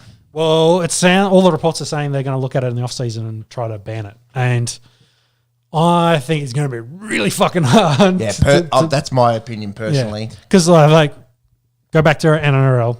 They tried to do it this year. Largely successful. But also it's a very different sport where they line up correct right in front of each other, and that's kind of always where you're making your tackles. Yep. It's far less, chasing a guy from behind and trying to tackle him. Whereas the angles in the NFL, you can get tackled basically from every direction. Yep. And that transfer of weight when you're trying to tackle will lead to a lot of landing on the legs. Because I'd say the one against Mark Andrews was less hip drop, more he landed on the back of his legs because he's dropped his weight, not so much his hip. But then that one against, was it Jordan Travis? The one I sent you in the college football. Was 100% a linebacker Florida holding the State dude. guy. And you can see him drop his weight from his hips, land with essentially his buttocks and his legs across the other dude's legs. And I think Travis's legs ended up pointing in a 90-degree angle that shouldn't to be. So it's not good.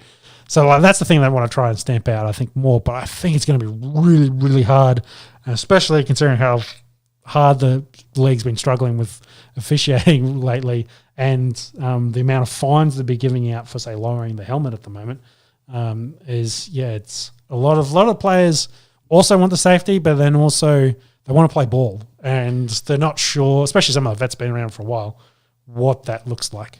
The goal line situation, I think, is very dicey as well compared to the NRL. Yeah. If you're chasing someone from behind in the NRL, they still have to plant the ball. Yeah. So you can get help. Someone can slide in and try and help you hold them up. But if it's you and you're chasing from behind, You've got a hold of the bloke, you've got to pull him down. Yeah. What do? I have to drop my weight. I think it's going to be difficult to officiate in this one. And obviously, that doesn't take away from these horrific injuries that these guys have suffered. Not at all. But having said that, and also the NFL's propensity to kind of push back on rule change as well, it will be interesting to see. But it sounds like they're going to try, and I don't know how they're going to be successful. That's probably my point. Yeah. It's fascinating as Aussies who have seen this whole conversation play out over the last 2 years, for it to permeate into such a big league and become sort of forefront in the zeitgeist over there. It's interesting. Yeah, it's interesting that you've got a tackle that happens in game that's hurting players, and they want to get rid of it, but they don't want to talk about turf. That also seems like a simple fix. One's money versus a rule change, but anyway. Monday Night Football, the Bears take on the Vikings. Bit of a... I don't get how Bears have so many primetime games this year. Yeah, I don't know. It's big fan base, I suppose. That's the main thing, but they suck. They are pretty ordinary. Yeah. Vikings have been fun, though. Josh Dobbs, let's go. It's been good. Like that was a pretty competitive game against Denver. Credit the Broncos to get that one, win that late in the last 2 minutes of that game. So, right, if Elon sends a fucking spaceship to Mars, put Josh Dobbs on there. Yeah. Like... She'll be sweet. Yes. The whole Josh Dobbs storyline has been on 4 different rosters in the last 12 months. It's been on so many teams. It's been traded twice this season. Yeah, it's crazy and it's fun. Yeah. And that the Vikes look better. And the NFC they North? should get Jefferson back in this one, I believe. Don't get me going. Hopefully he's healthy. My whole fantasy league in two leagues changed in week 5 with that hamstring. Yeah, that happens. It does. All right, that's the NFL for the week. Let's stay in America and talk some basketball. Go for it. Curry sets, fires, puts it up. Bang! The in-season tournament is drawing to a close? to knockout games at least. The Magic beat the Celtics yesterday. They go to 11-5. They're second in the East. Are they good? It's early. It's early.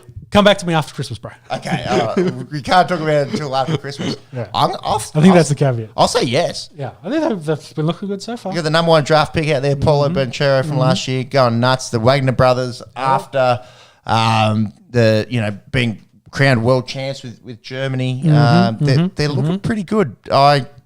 I'm not saying that the Magic are going to go out there and win the whole thing. They're good now, so they're good in the competitive. Could be a top 4 seed, I reckon. Also, another team that was shit last year and has been pretty impressive in the Rockets. They've continued to impress. They're 8-6. They beat that man up there. Yeah, the Joker. He didn't get the triple double. That's the problem. 38, 19, and 8. That's the problem. You have to have too many rebounds on assists. Triple dub and they tend to win. Yeah. But we're going to talk about this Rockets team. Jalen Green, Aaron St. Gun, he's been good. Van Fleet when he's sinking them and dishing them out. I think the Rockets play playoffs this year, which is fun for Houston fans who have been long suffering. Yeah. Texans and Rockets, same year. Let's go. Yep. Bucks looking pretty good. Brook Lopez had a career night. They like the Cowboys, they just love winning at home and struggling to do it away. Dame looks like a pretty good fit, and when your big three all score 30 plus, it looks pretty good. The Wizards, on the other hand, I think they've won 2 games this year. Jordan Poole was brought over to try and they finished last year, didn't they? Not dead last. I think they were like 14th in the East, maybe. I think Detroit were lower. Oh, okay, yeah, well, the Pels might have been last. Yeah. And the Grizz continue to struggle. Devin Booker had their number the other night. They're just about the worst team in the West. Do you think Jar fixes them? I don't think he's going to fix them. I think he might get their record looking a little bit better, but they've still got to wait like another 10 games before Jar's back. The season will be done. Hopefully he's learned his lesson. Like, I think it's cost him a playoff spot, the flashing of the guns. Do you think you capitalise on his talent now? As in, if you're the Greers, do you look to move on? Trade high. Yes. Oh, he's so good, though. Yeah. I don't know. I would have hoped. Where do you think like another transgression? Is that a then season? Yeah, I'm happy with that. Yeah, 3-stroke policy. Yeah. Because he's So if that's on your cards, you're just like, instead of him coming back playing in a dead season, essentially, and the season's already over potentially by the time he comes back, if they've got 20 losses on the record, you don't want him to get hurt. Yeah, maybe you get some value in him playing. But I think he's well established in his talent to try getting hit the restart button. It looks bad, doesn't it? Yeah. You're close to one of the best players in the NBA. Probably, I'm going to say the most talented. I'll say the most talented young player in the NBA. Yeah. And then you're out there. He does crazy shit. And then you're out there trying to be a gangster, all the rest of it. Yeah. And you lose Dylan Brooks, and the proof's in the pudding. And Jaren Jackson's trying his best, but they're just not the same without Ja. So I think they need to look at this and think. Wow, I just thought of something. It's also maybe a bit of a testament to how good he is as well, that he's not playing and they suck. Yeah. Because I'm probably going to say it's not all because Brooks is not playing as well. Though Houston will be better, but he's been good there. Dylan Brooks has been good. Yeah, but whether, is it the two of them together was made why the Grizz was so good, or was it more Ja? But then again, they played really well without him last year. So when he did in a few games. Yeah. I don't know. Time will Do tell. you make him someone else's problem? Time will tell. It's still a few weeks until he's back. Yeah. That tournament update, there's a lot of teams that have gone. Pistons, Wizards, Bulls to be expected. Raptors, Jazz, Blazers, Grizz kind of to be expected. Clippers big out. Nugs big out. Mavs big out. Spurs, Thunder to be expected. Tuesday, we'll have to wait until we find out the last games, and then there'll be quarterfinals, semis. Yep. They're both regular season games, I think. I'm not sure how that works. And then the final is standalone. Yeah. Does anyone care yet? It's growing on me. It's growing on you? Okay. Yeah. I don't know. It's fun. It's interesting. I think teams are trying more because of this tournament set up than they normally would. Is there a reward for them? It's $500,000 a player. Oh, that's not too bad. Yeah, I don't know. It's better than kicking the ass. Yeah, true. Wouldn't mind $500,000 for winning side hustle. Yeah, for winning the first quarter of the season. Yeah. Yeah.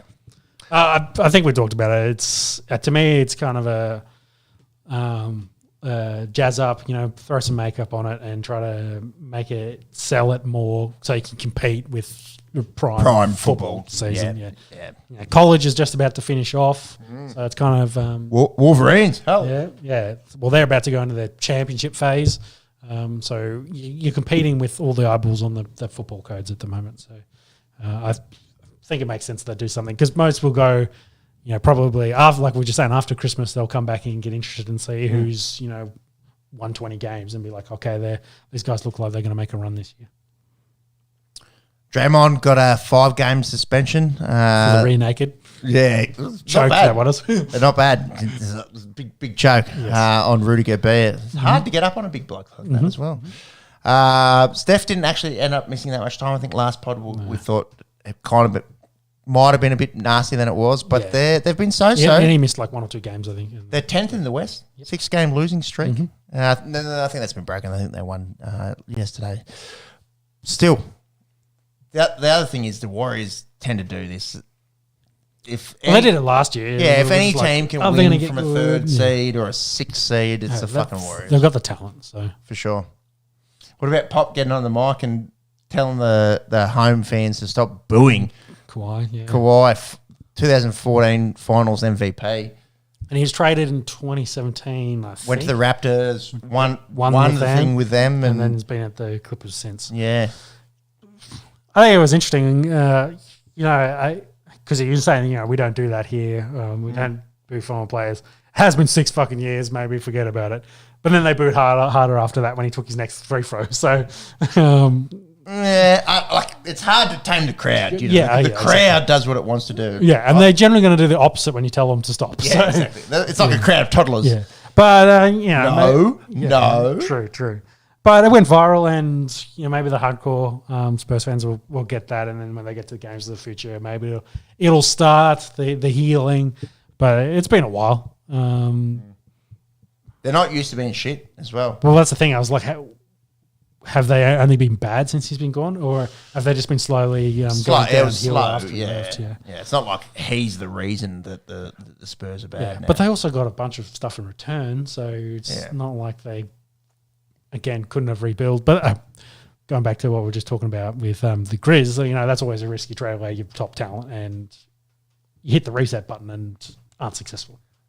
To me, it seemed a little disrespectful. Yeah. A man who's been disrespecting fucking defenses out there, Zion. Oh, is he? Well, he's healthy. And Plays a big part, doesn't it? Yeah, and he still looks like an absolute unit out there. Bro. I know there's a lot of like fat Zion memes last year and, you know, him going through Burger King, whatever. Yeah. Shredded Zion is a scary, scary thing. He's so big for a basketball player. Ridiculous. Like you know, he's like, oh, you might say, oh, he's not the tallest, whatever, blah, blah, blah. For his position, he's he's a fridge, essentially, playing basketball. Like, he's so big. a fridge that posterises. Yeah. And his last 4 games have been elite. I think he's scored over 20 points in each one of them. He's finally turning into, you know, the Zion that they thought they were getting when they picked him one. Health is a big thing to do with that.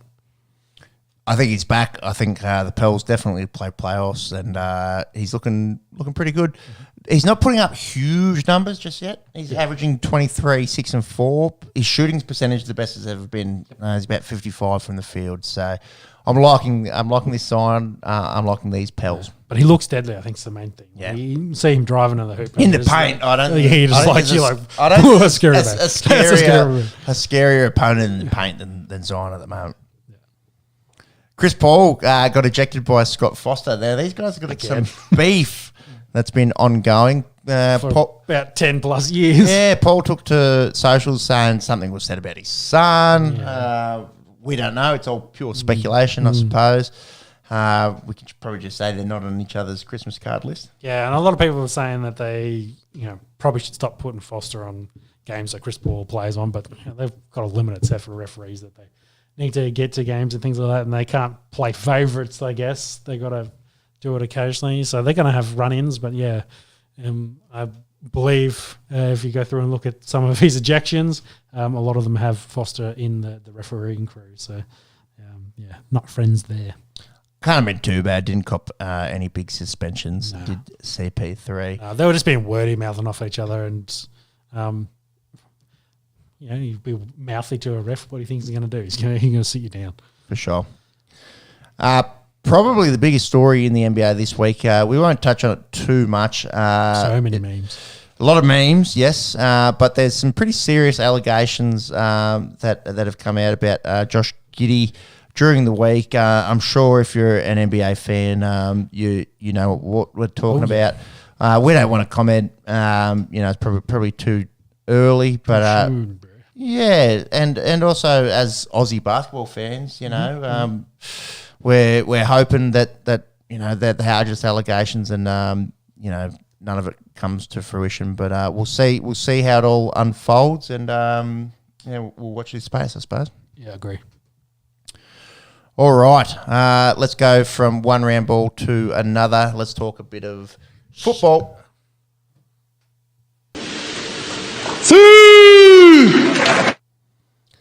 Australia just bullying a few Asian Cup opponents, or Asian qualifiers, I should say. Put 7 against Bangladesh down there in Melbourne. Hat-trick to Jamie McLaren. Good to see Harry Suter scoring early. Mitch Duke also pretty good. Did remind me of The Simpsons, you know, when Frank Grimes goes on a rant, I believe, about Homer winning a science fair against both children. And then Lillian Coles stick up for him and say, yeah, Homer beat their brains out. You know, Bangladesh being the children, and Australia being Homer in that analogy. Well, at least it wasn't like 40 they put on Samoa. So at least it wasn't 40 that we put on Palestine. True. Given the current climate. Yes. So we'll take the 1-0 win. The Palestinians looked actually pretty good. Played in Kuwait. Harry Suter, this is worth mentioning, and it also maybe precedes what we'll talk about in a second. 22 games, 10 goals. Not bad for a big centre back. Yep. That's probably more Scottish than he is Australian, but we will claim we'll him. take him. Everton, it's not looking good. They broke profit sustainability regulations. They've been deducted 10 points. Bloody good thing that didn't happen last year because they wouldn't be in the Premier League. Yeah. We'll see if they last this year, but hopefully they can. Well, it drops them back to 19th. Yeah. I suppose any saving grace, maybe it's good that it happened now, and the bottom end of the Premier League does not look crash hot this year. They So should sneak out of that, but see what happens. The rules are you can't. They really want to get rid of them. They're trying their best. I think Everton's trying their best too. 105 mil you're allowed to lose over 3 years, and they lost well over that with 125. So, and what's that? They're paying players too much. Yeah, I think there's a bit of Not that. enough revenue. Yeah. So well, I guess they've been bad, so no one's turning up to games, so it's hard to make money. Yeah, I don't know. A lot of it is probably on-field performance, but I just saw all the jokes about they've been deducted points for financial reasons, and it's like everyone's just like, why are you not looking at Man City? What do those guys do with their books? Don't get me started. They probably make enough money, so they're greasing a few palms, and no one's looking their way. You know the little monkey puppet meme with the eyes? It's, he's like kind of looking sideways. That's Man City throughout this whole debacle, I would think. Yes, don't look at our books, please. Anyways, we'll say it's going to be hard now for Everton. They copped 10 on the chin, but it also makes the relegation race really interesting. Yeah, quite interesting moving forward. Do you want to talk Argentina, Brazil? Yeah, it's crazy. The craziest thing out of all this was I took a double take at this. I read an article and it said this was the first time that Brazil has ever lost at home in World Cup qualifiers. I was like, well, that's not true. Like, that's clickbait. That's bullshit. And from all the research that I have come across, it's the first time that Brazil's lost at home in World Cup qualifiers, which is insanity. They play 9 each World Cup campaign. They play 9 at home. Yes. Do they regularly play like Argentina in that space? Every time. Every time, yeah. So the way that which that adds to me, I think that's pretty impressive. But hey, give it to the current world champions. They got the win here. Argentina 1-0. Also insane, the crowd, bit of biff. A few. You see the Argentina players like jumping up trying to protect Argentina fans because they were getting fucked up. Yeah. So there was 1,000 private security guards, 700 military police in there, kept there to be there to keep the peace. I should say. Be a big visual deterrent. It was a little heavy-handed. I thought I wasn't in the stadium. I can only go off what I saw. But they definitely don't fuck around in Brazil. That's for sure. Oh, no. Remind me never to get in there and have a few cervezas and start to run my mouth because I definitely could have been on the end of You barely survive in Canberra, bro. Yeah, that's right. A Brazilian baton to the teeth. Just learning all the swears that I just learned in Spanish, puta madre, etc. Anyways, check out the footage if you haven't. It looked pretty insane. We spoke a few weeks ago now about India and Pakistan and the rivalry that comes with that. Yeah, Argentina and Brazil. Jeez. Yeah, in a country rivalry, especially Zoho, that's one of the biggest. It's up there. So Argentina did win the game 1-0. Apparently the first time that Brazil's ever lost in World Cup qualifying. It also speaks to how monumental it was for Germany to go there in the World Cup a few years ago and put 7 on them at home. Yeah, given how rare it is for them to lose at home. Yep. EPL overnight. Let's run briefly through it. Massive game between City and Liverpool.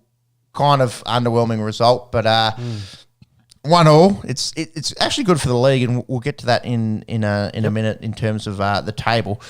Erling Haaland, the fastest ever to 50 EPL goals. Absolute bludger of a kick out from Allison. Real like vibes of my driver, right off the toe, went right, sort of got caught in the wind, spun backwards a little bit, went to City's left mid, put Erling Haaland through, and he takes care of business there.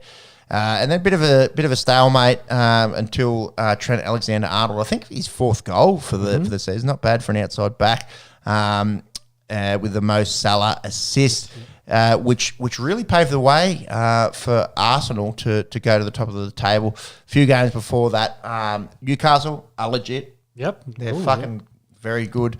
4-1 over Chelsea. But is that also Chelsea bad? Yeah. Chelsea have played well in the last month. Better this year than they did last. That is true. Defensively, Chelsea are bad. I'll say it. The Magpies they could have had 6 in this. It was hitting the bar on a free kick and a beat stick off a header away from being 6. That Alexander Isak is very good. They just looked unreal. Reece James did cop a red card about 70, 80th minute, which probably didn't help. But Newcastle definitely putting their foot forward to play Champions League again this year. Yeah, and that money is working well for them. Yeah, Saudi money goes a long way. Luton got a win, pretty rare win for them. Probably the talking point from this for me and sort of following some of these lower games, just in terms of an interest point of view, is this Michael Elise from Palace, losing side, down the right wing, cuts it back, bang on the left foot, puts it in the old onion bag. He's very good. He's 21. He's been through Chelsea and Man City's academy. He's played for France at under 18 and under 21 levels, and he can play for whoever he wants. Yeah. So France, England, Nigeria, Algeria. Probably tend to think you might choose France or England. Yeah. If you want to win a World Cup, I'd probably pick France. It's never coming home in England. And he could probably captain those other two teams if he wanted to. I think he's probably way too good to be at Crystal Palace for much longer. So keep an eye on him. But Luton getting the win in their little cozy home ground of 10,000 people. So. Again, Everton need to watch out the relegation race. That Luton have a win there. Some other results overnight: Brighton get a win over Nottingham Forest. Bournemouth beat Sheffield.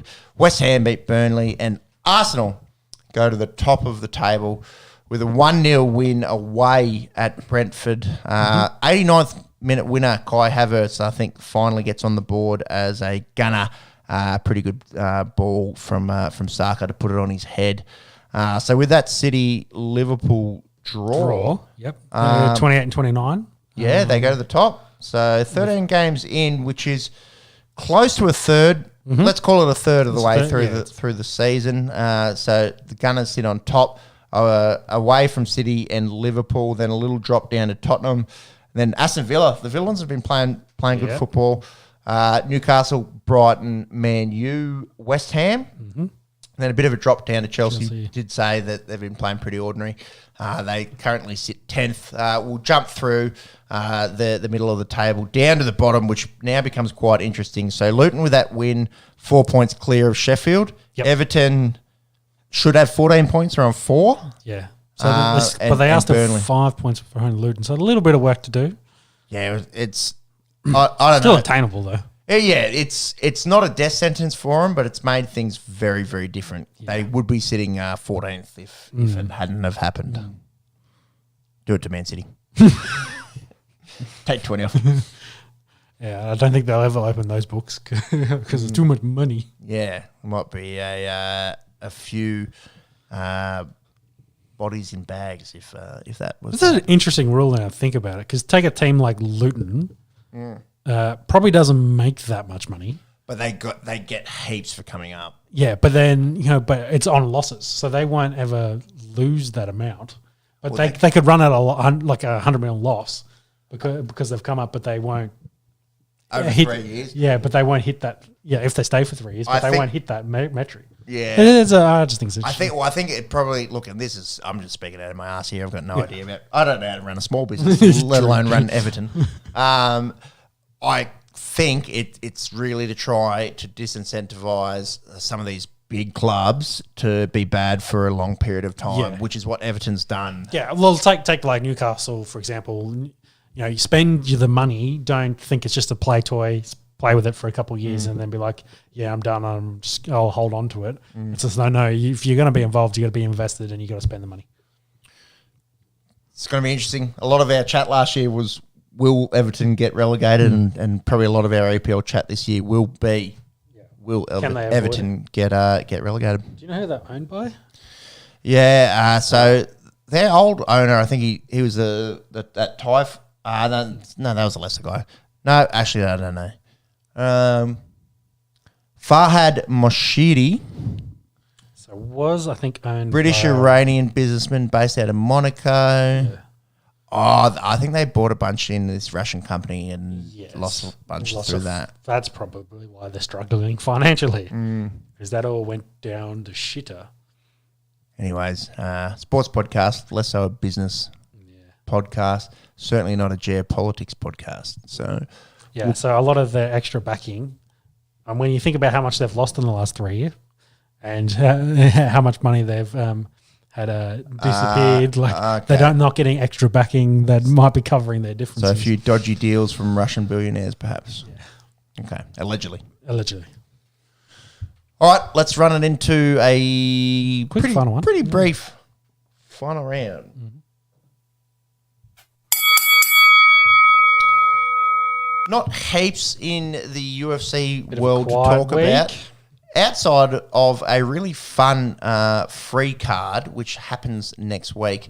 Looking at this card, look, there's no superstars on this card, but there's a lot of ranked dudes though. There's a former champ on there. There's like you say, a lot of ranked guys. We are the main events, kind of trying to push to the top of the lightweight division to potentially get you a chance at a title fight. Which is Benil Dariush versus Aman Sakurian. Jalen Turner and Bobby Green at lightweight. Turner's, because this was Dan Hooker. Hooker had to pull out because he hasn't recovered from his arm injury. Yeah, nasty break in his arm, wasn't it? So Turner comes in as a replacement on short notice for Bobby Green. And again, they're ranked around the 10s, kind of pushing into the top 10 of the lightweight division.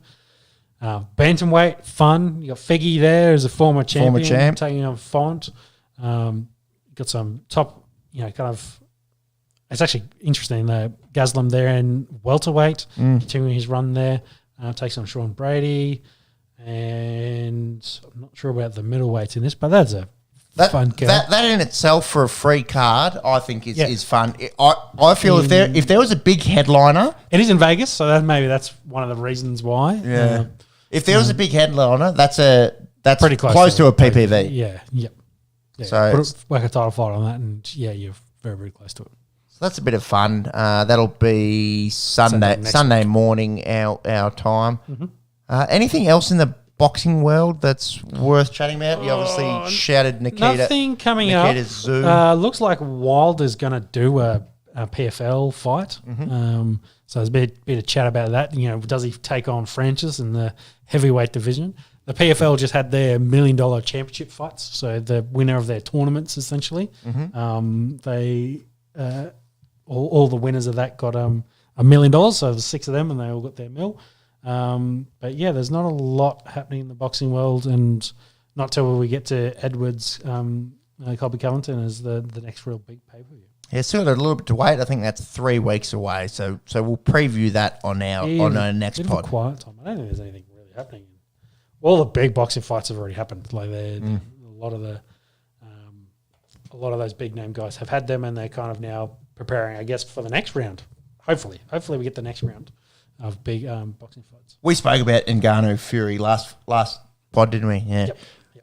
Ngannou should push to have another boxing one of the divisions match. Ranked him 10th in heavyweight division. Yeah, pick someone. So he's legit ranked now. So if he does do a rematch, he could also potentially win. Well, if Fury had that belt, could win that belt. But even if he dropped yeah. down and fought someone that's like ranked like 8 or something and pieced him up, fuck, that'd be good for his career. Yeah, I think he probably could smoke a lot of them. I think he's announced himself there that he can definitely have a fight against one of the guys.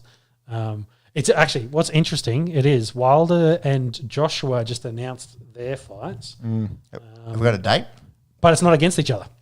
Ah. So they're fighting on the same card, same night, not against each other. Ah, bullshit. Yeah, so let me see if I can find the fight card. Oh, Joseph Parker. Yeah, yes. So the Kiwi, Yeah, right. we'll claim him. Joseph Parker.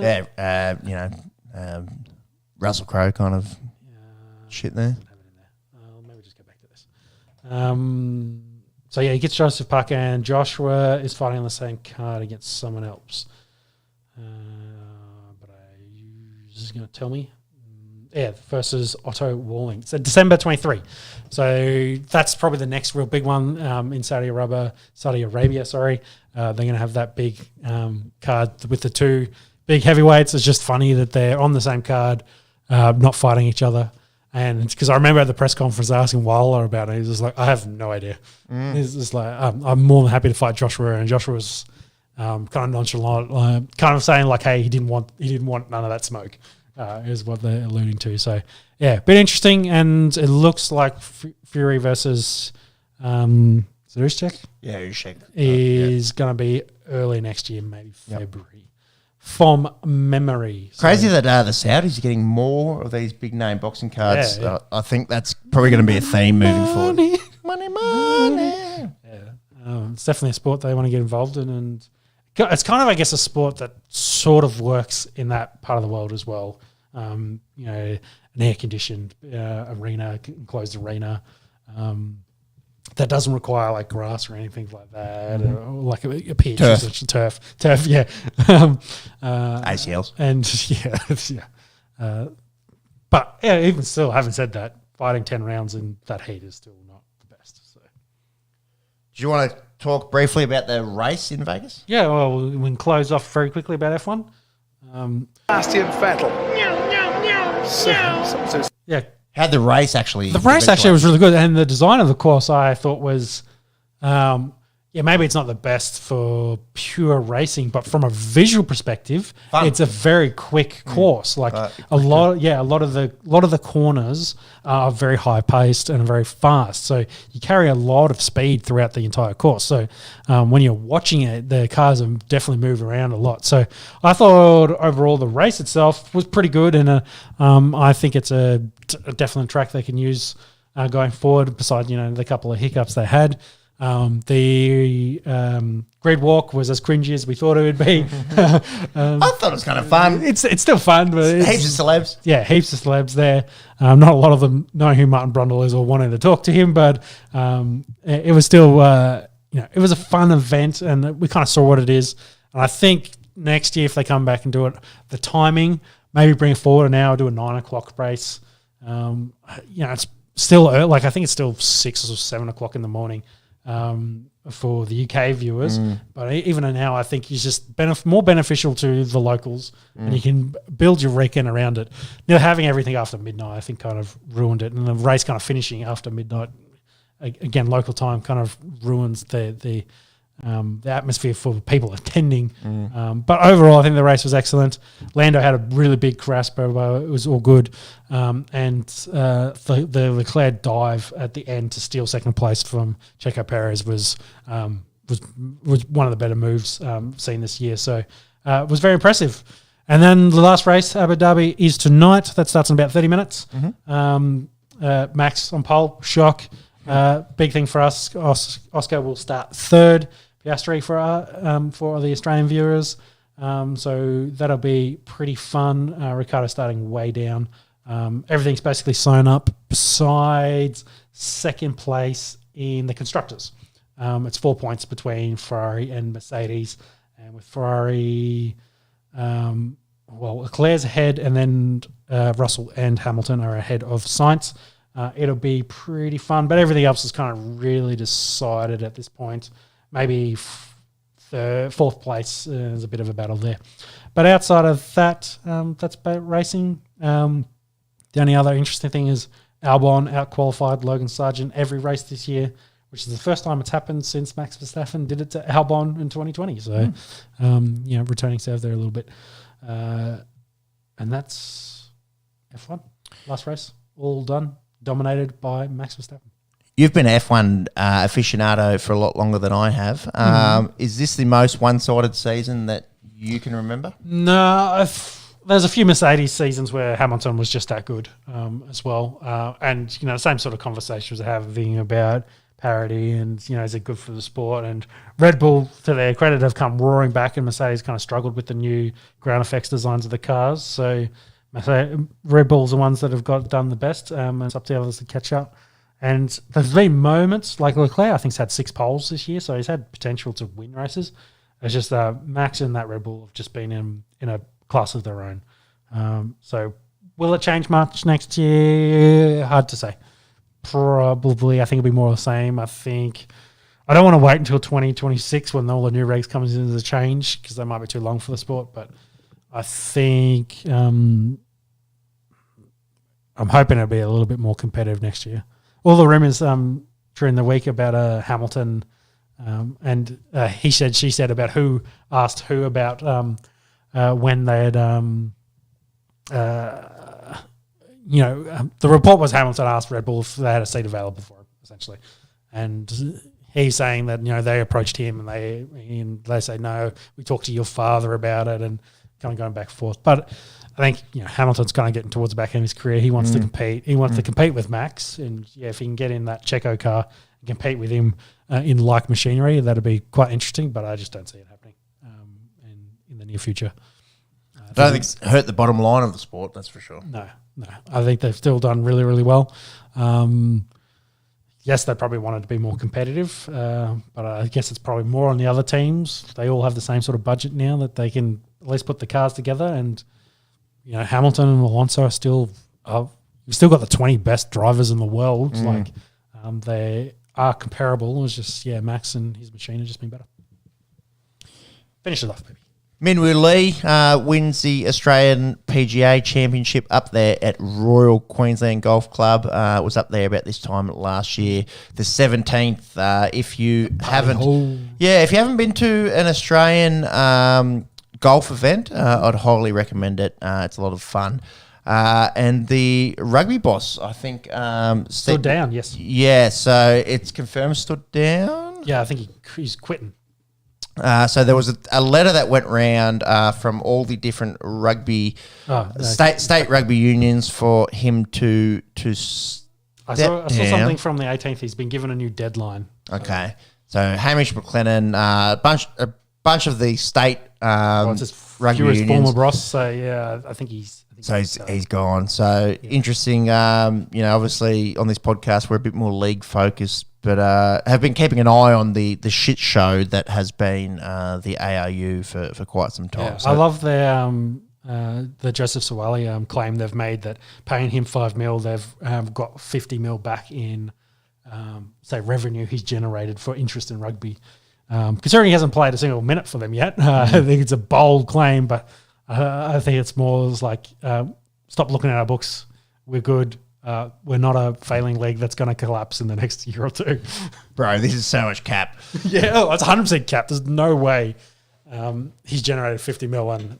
Joseph Suwali. He's not selling $50 million worth of jerseys, and no one's tuning in. So Joseph Suwali has already generated $50 million in publicity for Besiege Code amid ongoing speculation around the deal. What's that? Everyone opened their phone up and watched an ad while they try to figure out what rugby was. $50 million. Where the fuck's he going?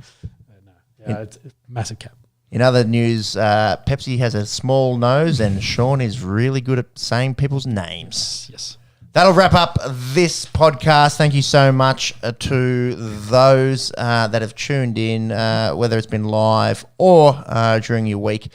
Hopefully you're having a good one. I think we'll be back in about a fortnight. And then we'll see running into the silly season how we travel. Monks is still doing the daddy daycare. He won't be far off. He might be making an appearance in 2024. We appreciate all our listeners. We appreciate the Australian cricket team and very much so. going out there and doing what you do and win big games. And hopefully it's not too much of a drag, these T20s, which the second one should be kicking off shortly. If it's not rained out. Which it probably is. Righto, we'll catch you in a few weeks. Until then, take care. Bye-bye.